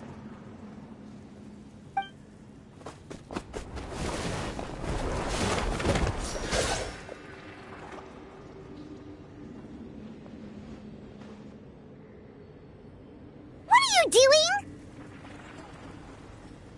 You noticed my signal. Not bad, Traveler. We make a good team. Huh. So, you've been watching me. A self-proclaimed book merchant who's never heard of Shogun Almighty reborn as Raiden with unlimited power? Please, that work was a commercial success across Teyvat. I knew you were fishy, but I didn't expect you to pull something like this. Monsieur Montluçon, we just need a few pictures for our research, not the artifact itself. What if it gets damaged or destroyed? Shut it! I couldn't care less about preserving this piece of trash. I would destroy it right now if I could. But then there would be no evidence to prove the battle took place. What if that was my goal all along? What? Huh. Pretending to be a book merchant? Pretending to promote the history of Natlan and its heroes was the only way to get information out of the people in this tribe. But make no mistake. I'm no lowly merchant. I am the future owner of the largest printing company in all of Teyvat. But the dye in that sphere ruined all my plans before they could even get off the ground. We've received a report that your advertisement in the paper makes false claims. Fontaine Law demands it be taken down immediately. False claims? The dye I advertised is an unprecedented innovation. It produces colors of unmatched radiance. Unfortunately, its qualities are neither unprecedented nor unmatched. According to the lady who made the report, she saw a woven scroll in Natlan made with a similar dye. Even more miraculous, that substance dates back hundreds of years. How? Creating this dye is the culmination of my entire life's work. You're telling me I'm hundreds of years too late? Calm down, sir. Sorry, it's just... I know this product will be a hit. The economic boost to Fontaine will be huge. We just need to advertise it as written. Fontaine's publishing industry is one of the best in the world. All we need to do is publish something in the paper, and all of Teyvat will think it was our invention first. We don't need to worry about more reports. Fontaine is far more advanced than Natlan. No one will believe such an innovative product could come from a place like that. That goes against all of Fontaine's advertisement regulations. We can't do that. What if I give you a portion of the profits? All you have to do is let the advertisement stay. You're trying to bribe me? Careful. I'm dangerously close to reporting this to Monsieur Novelette.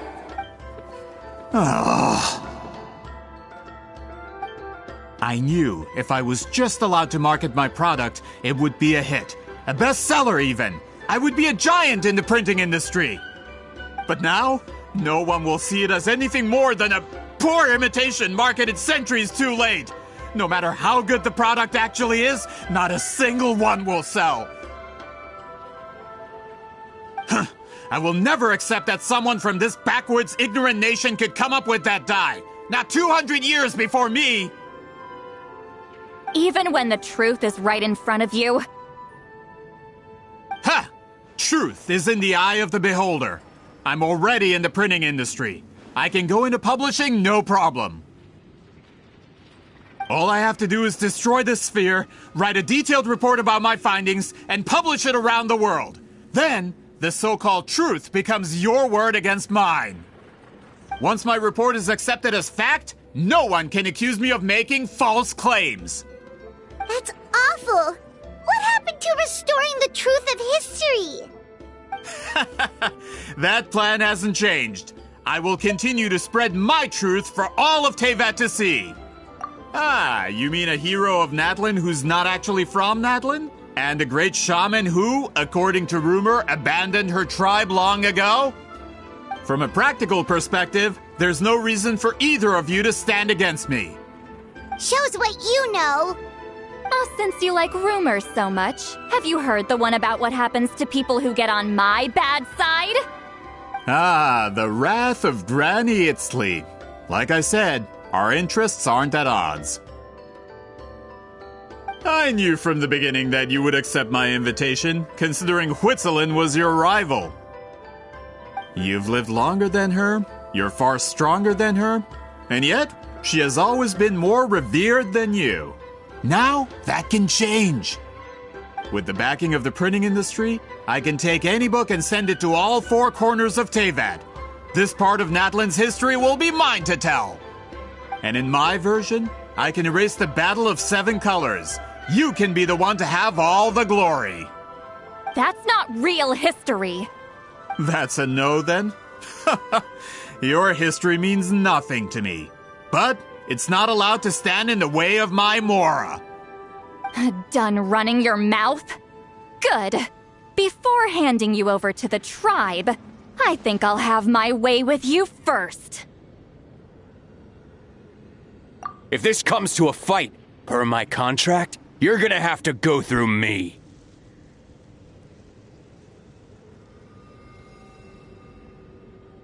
That's right. I didn't pay all that Mora for nothing. Wait, aren't you subordinates of the captain? Why are you helping someone who wants to erase Natlan's history? The captain. You actually bought that? United in the pursuit of Mora, we travel the land to collect debts. Our loyalty is to Regrader, his interests, and his wealth. Regrader? The captain means nothing to them. They serve a different harbinger altogether. Regrader! This man has the potential to become a giant in the printing industry and disrupt Fontaine's economic system. This aligns with Regrader's interests. It's all been a lie from the very beginning! I don't care who you serve. When it comes to punishment, I don't discriminate.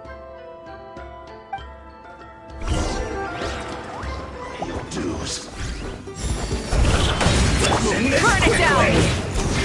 Is this our fate? Time to end them! Detoxifying heat! You need to hurry up! Time to work! This one's what you're done! Get to work! Suffer the wrath of Citlali! Fulfill our pact! My duty! Stay right there! You need to hurry up! Let's end this quickly! This is bad!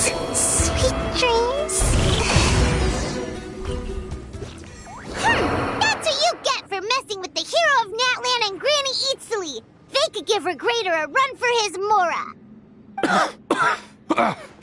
When did this person get so strong? Looks like the men following the captain failed to update us on the latest intelligence. Not good. This is becoming more trouble than it's worth. You're on your own! Hey, what about our contract?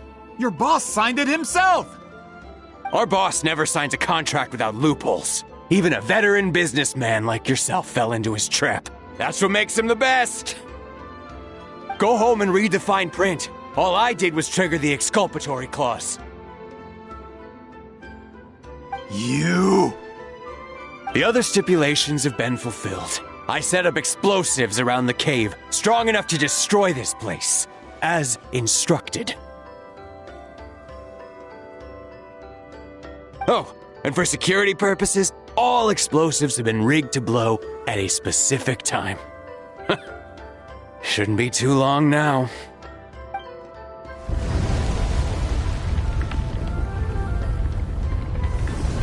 What? This whole place is gonna collapse? You were supposed to wait until I made it out! Are you trying to kill me? That depends on how fast you can run. I'm off. Oh!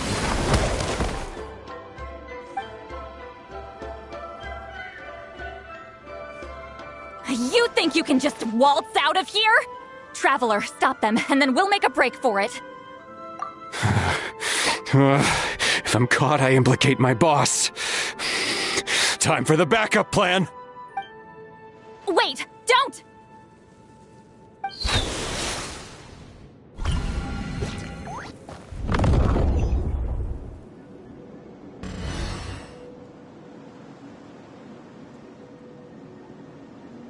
Where are we? Back in the maze? Our surroundings look different, though. What did that Fatui guy do? Good point. She'll know how to get out of here. Let's hurry. If we don't make it out before the cave collapses, we might never be able to leave. Let's see. Citlali! Oh, looks like it's not gonna be that easy. What should we do?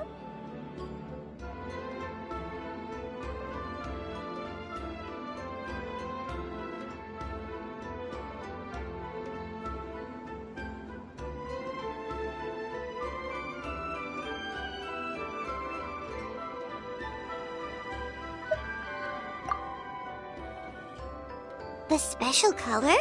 The one you saw in that woven scroll? Why would it appear around here? You're right. Lead the way, traveler.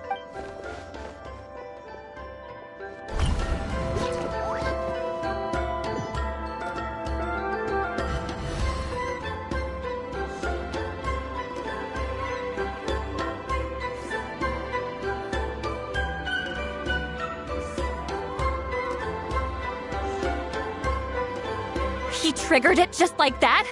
If the technique isn't activated correctly... Instead of a realm of memory, the subjects in question will be trapped in a temporary space like this. If you cannot escape in time, it's mutually assured destruction.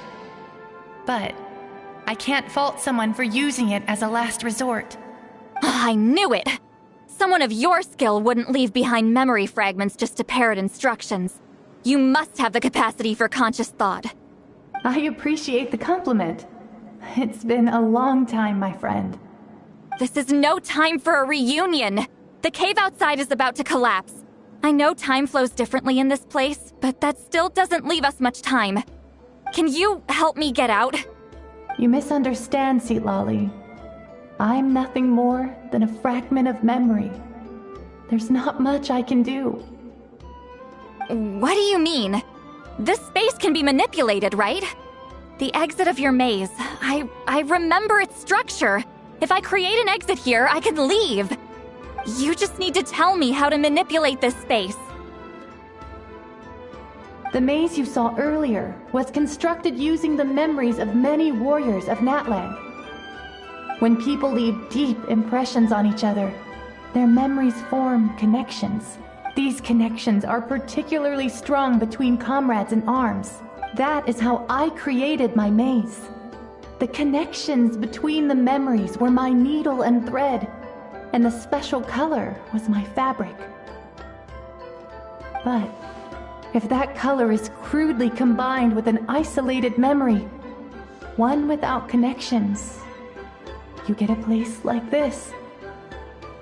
This space is a combination of my color and your memories.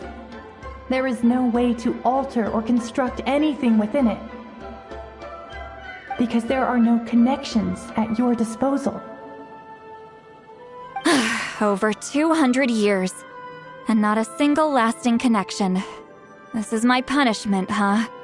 Well, at the very least, you have a connection to me. Otherwise, I wouldn't be able to appear in this space. That's only because you never gave me a moment's peace. Still, it's a shame you're not around. You said it yourself. A memory fragment can't be used to create the connections I need. Citlali. But now that I have the chance to talk to you again, I need you to give me an answer. Your special technique. You didn't pass it on to your students. You passed it on to the rival you could never beat.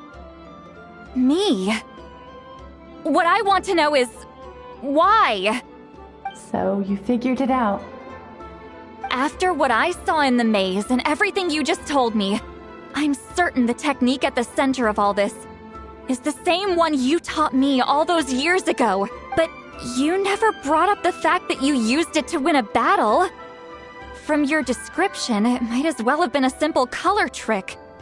I'm getting the feeling you always meant for me to come here. But if this is a foreshadowed event, I'm not happy with the narrative setup. Citlali, ever since you learned that technique, you've been able to see a special color, haven't you? You mean... That color is the core of the technique. But it isn't my invention. It's something I discovered in the work of our ancestors. More specifically, you could call it the color of memories. In truth, passing on the technique is a process of using that color to tint another person's memories. Yes, the technique has the power to decide victory. But in my opinion, the capacity to add color to someone's memories is where the true value lies. You are fated to live a far longer life than me, Citlali. I couldn't bear the thought of all those years existing as a blank canvas in your memory. So I wanted to leave a little color behind. Your color, you mean? One day, you too will want to leave behind your color in someone else's memory. When that day comes, you will understand my decision. I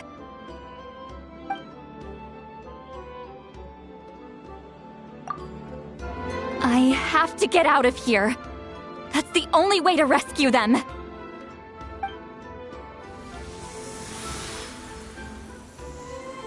Citlali, what are you... I understand the true principle of this technique now. If I can't construct an exit, then I will separate this color from my memories by force. But you could lose a portion of your memories that way. I know, but my memory is just a blank canvas I've neglected for 200 years. My friends are worth the risk.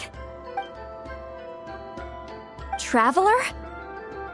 When you entered the realm of memory I constructed, I used your memories to learn about your recent experiences. I have a feeling you're the one who will be saved this time. After 200 years, someone has appeared by your side. The kind of person I could have never anticipated. The Night Kingdom harbors Natlan's memories, and the Traveler's connection to that realm is incredibly strong, surpassing even the shamans who worship the Lord of the Night. This means that even without your tutelage, she can see the color of memories. What did you say?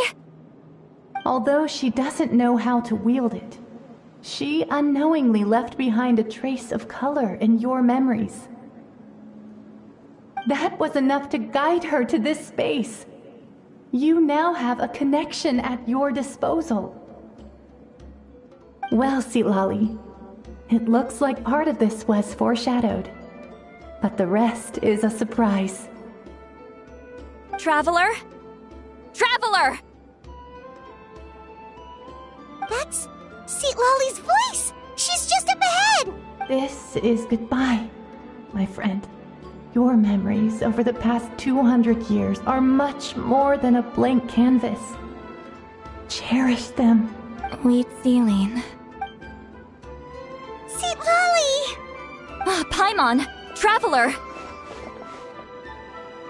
Hold my hand.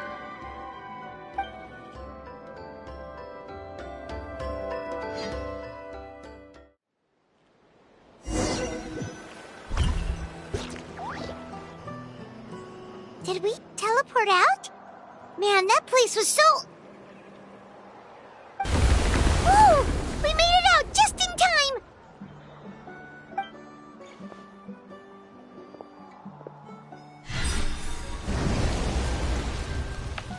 Wonder what happened to the Fatui guy and the others. He was most likely trapped inside that space, just like us. The external structures supporting that space would have collapsed with the ruin. Unless he managed to escape, he would have been crushed. He still preferred that to being caught, huh? They were standing a bit further away, right? They probably weren't pulled into the space. Maybe they already made a run for it. Hello? It's one of Malu Son's employees! Quick, restrain him! Oh, I can explain. I had no idea Malu-san was such a terrible person. I couldn't stop him from running, so I stayed behind and tried to find people to help rescue you. I'm so glad you managed to get out of there.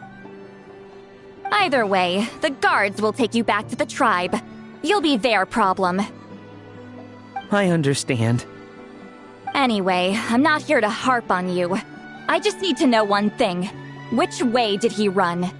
He went that way, but I'm not sure if you can catch up. That way? Huh. Unless he suddenly grows a pair of wings, I think we're okay. Traveler, Paimon, come with me.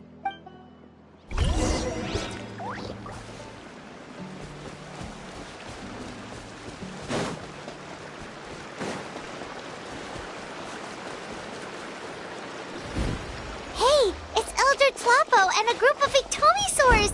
They caught Malu-Son! Something felt off about him yesterday, so I set a few things in motion. Looks like it's time for that foreshadowing to pay off. My bank balance! No! No! What's wrong with him? That's one of the tricks Claw uses to scare people. He makes people hallucinate the thing that scares them most. It's particularly effective on weak-minded people like him. Serves him right! I know, it was a lot to ask, making you come all the way out here during the day. Was that a declaration?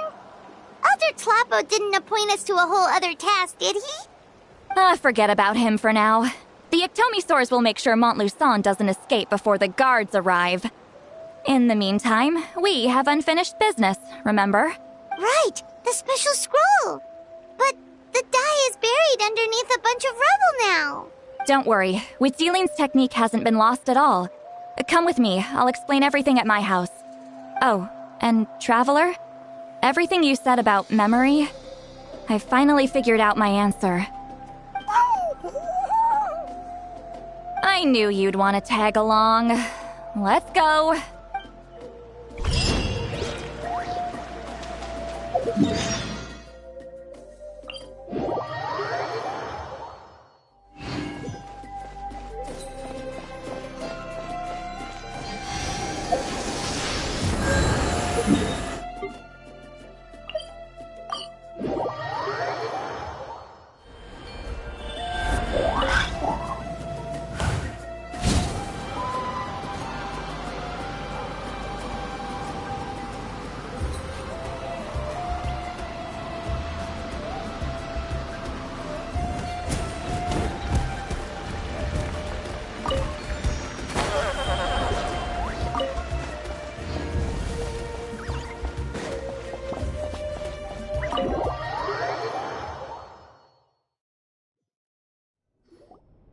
Now, when it comes to weaving the scroll itself, you don't actually need to lift a finger. But if we're going to pass on Wheatziline's technique, your participation is critical. What are you saying, Citlali? Follow me.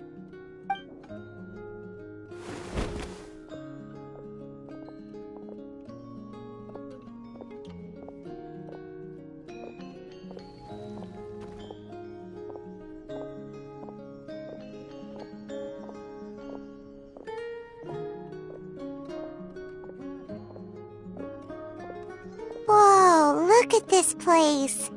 Do you weave scrolls too? Scrolls. Scrolls? I thought you were going to show me your masterpiece. That I am, old friend.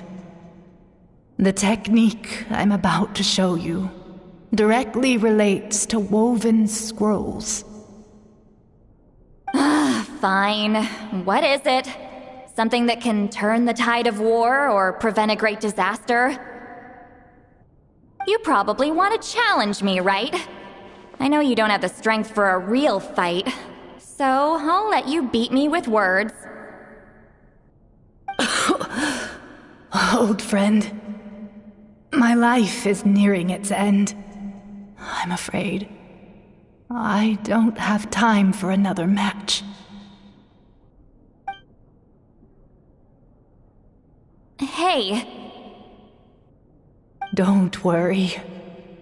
I trust in the belief of our tribe that death is not the end, but the beginning of a new existence in the Night Kingdom, where everything is made of memories. So, do you know why our ancestors insisted on using colorful, woven scrolls to record our history? Because history is the memory of a people. We give our scrolls an orange hue, so the dead can still feel the warmth of the setting sun. We decorate them with kernels of grain fruit, so the dead can still enjoy the abundance of our harvests. I know that, but something this important? Why entrust it to me and not one of your students? As your friend, I admit, I'm being a bit selfish. I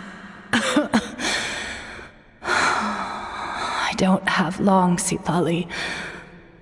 I'm not sure I can truly explain my decision. But I know you will understand one day. For now, will you accept my final request? Just this once. I understand now, Wheatziline. Just like you said I would. Claw, help me move this outside. I'm going to color it.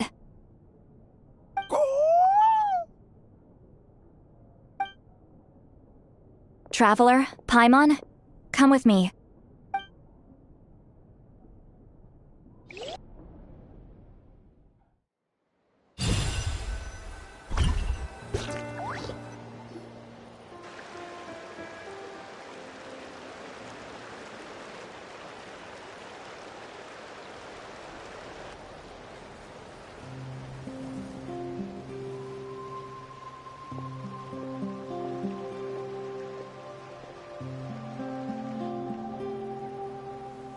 We are like birds, soaring through the horizons of time.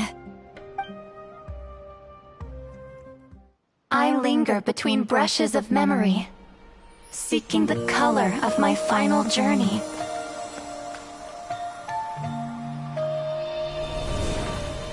When I get there, may there be feathers to paint the sky, shades of rose.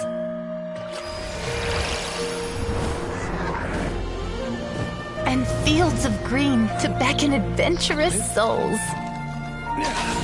And azure oceans with which to sail into the unknown. And volcanoes too, where, despite the danger, hidden treasure waits to be found. And graffiti art, of course. Without that color, just imagine the dullness of night. Anything else? In the end, I hope everyone remembers my color too.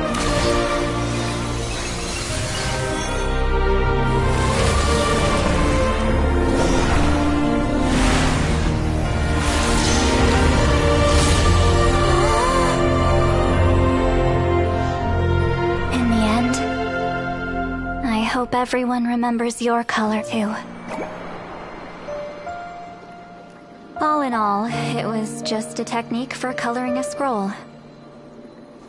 The task I'm entrusting to you is much more than that. Farewell, my friend.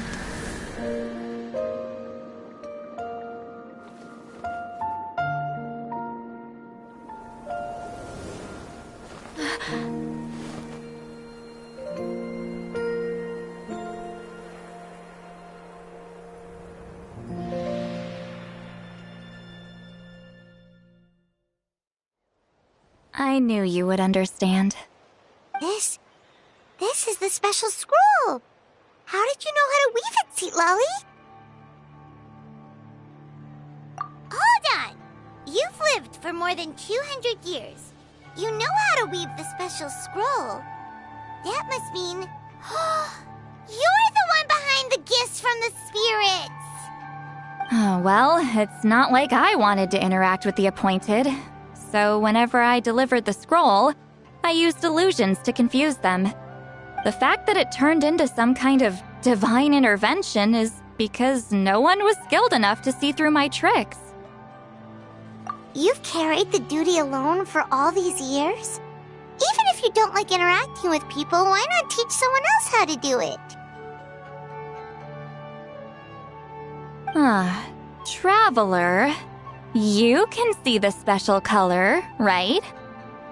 The essence of that color is memory. That means completing the special scroll is a process of searching for color within your memories. Passing the technique on to someone means sharing your memories with them. You need to leave traces of your color in their memory, and they must do the same. Even though I only confirmed that today, I've had suspicions for a long time. And, well, ever since GenshinImpact died, I haven't wanted to form that kind of connection with people. Oh, yeah. It was her final wish, so I kind of resigned myself to taking on the burden forever. After all, I have all the time in the world.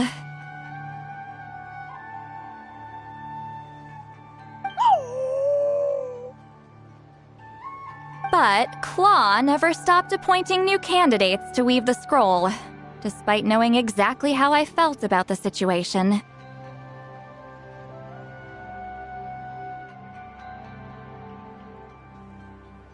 I knew exactly what he was doing. And yeah, if I ever did share my memories with someone, I guess that person would be a friend. But it never got to that point. This time, though, you win, Claw. Take this. I guess it's my response to what you told me the other night.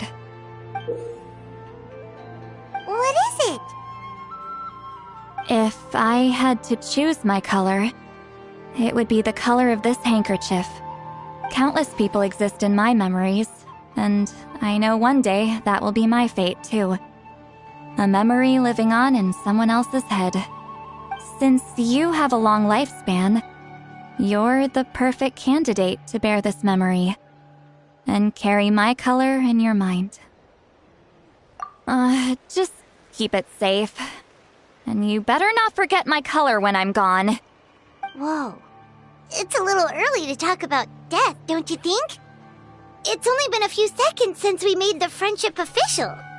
Isn't that what friends are for? Okay, this is a serious commitment. Well, Citlali, if the Traveler is going to leave their color in your mind too, it'll probably be gold, right? Actually, their mark is already there. Remember the mind reading effect I couldn't fix? Well, I finally got to the bottom of it. Sharing senses allows communication to occur between the consciousness of different people. Naturally, memories are also involved in that process. Although I didn't know it at the time, we both have the ability to see the color of memory, which means that when I shared my senses with you, a connection was created between our memories. And that connection is what caused my original spell to go haywire. So, you can hear the traveler's thoughts because you left traces of color in each other's memories? And that's why the traveler could hear your thoughts too, because it works both ways, right? Quick thinking, but only those trained in the mystic arts can maintain that level of connection. That's why I can still hear the traveler's thoughts, but not the other way around. There's no need to worry, though. Now that I've figured out how it works, I'll get rid of it in no time. Oh. I lied. Hearing each other's thoughts actually depends on the strength of the connection between our memories. So, after everything we just went through, I bet you can hear me again. I knew it. Since the connection between our memories is already there, the only way to get rid of the effect is for one of us to forget about the other. Just messing with you. I'm a legendary shaman of my tribe. Now that I know the cause, of course I can figure out how to fix it. It'll probably take some time, though, so bear with me for now. Besides, I'm an open book. It's not like you're gonna hear anything embarrassing. Oh, unless I've had a few drinks. A shame? I mean, if you ever miss this whole telepathy mess, I could always share my senses with you again. No promises, though. Some thoughts are better kept to yourself. Huh?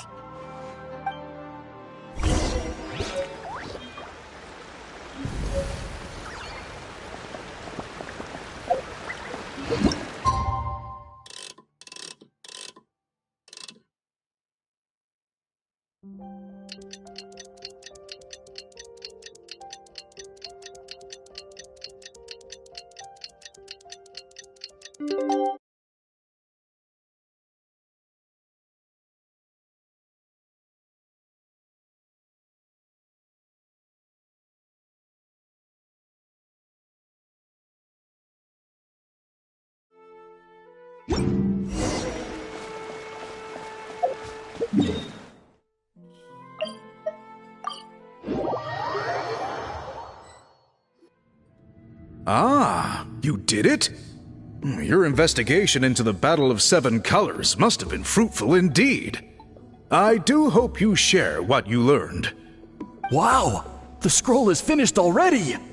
Elder Talapo's wisdom is never wrong. Yeah, we should explain. Take it away, Traveler!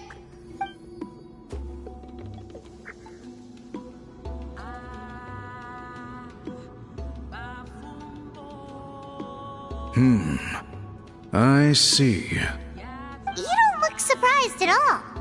It makes perfect sense.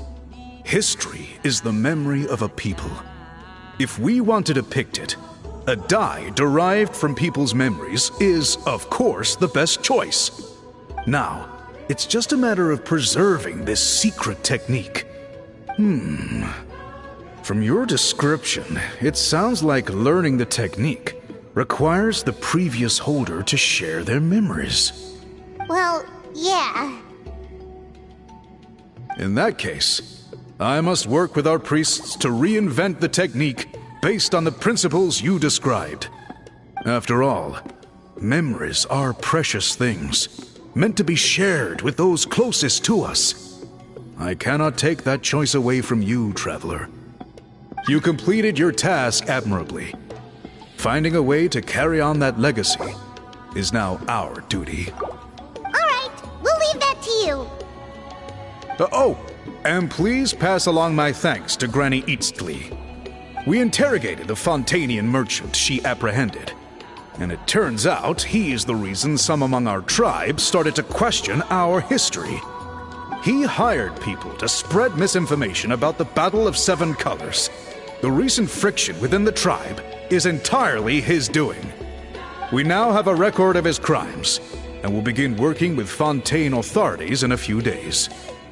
So he was behind the controversy in the first place. Guess it's easier to investigate when people are already questioning something. Anyway, that clears it up. People don't just question their history out of nowhere. Until we meet again.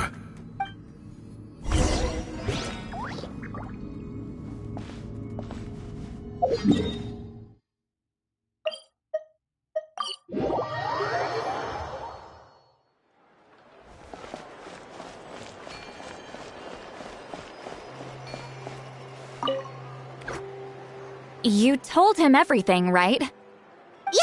We left out the part about your contribution, but it kinda seemed like Chief Biram saw through us. You could have just said it was a gift from the spirits. I guess he is different from the previous chiefs. But if he figures out it was me all these years, I'm in for a world of trouble.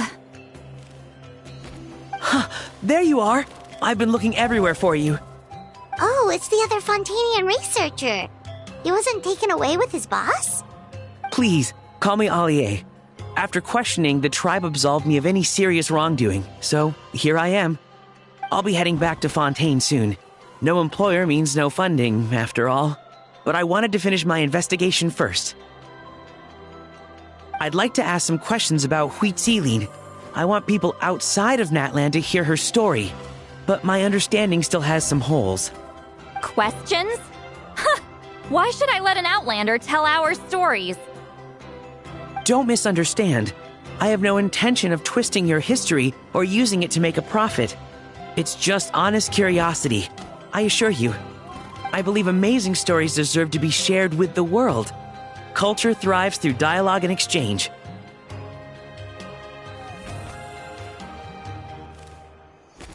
All right, you can ask your questions, but be quick. I have important plans after this. Important plans? Oh, thank you very much.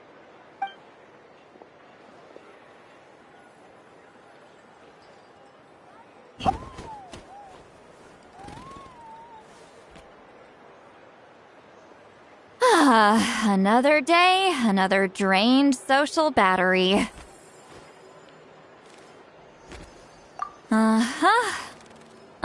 Hold on. You owe me a pair of books. Oh, that! When it comes to light novels, your memory is like a steel trap, huh? You're telling me. Yeah, it's not gonna be easy. You might need to go to Yai Publishing House in person. But I don't need them right away. Just don't forget, okay? Of course! We'll get them sent to you as soon as we can! Sent to me? Nuh-uh. I don't want a stranger knocking on my door when I'm hungover. Here, just take this. And this is? The key to my house. Don't bother knocking next time. You'll disturb my sleep.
What?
What's the news?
Show no mercy!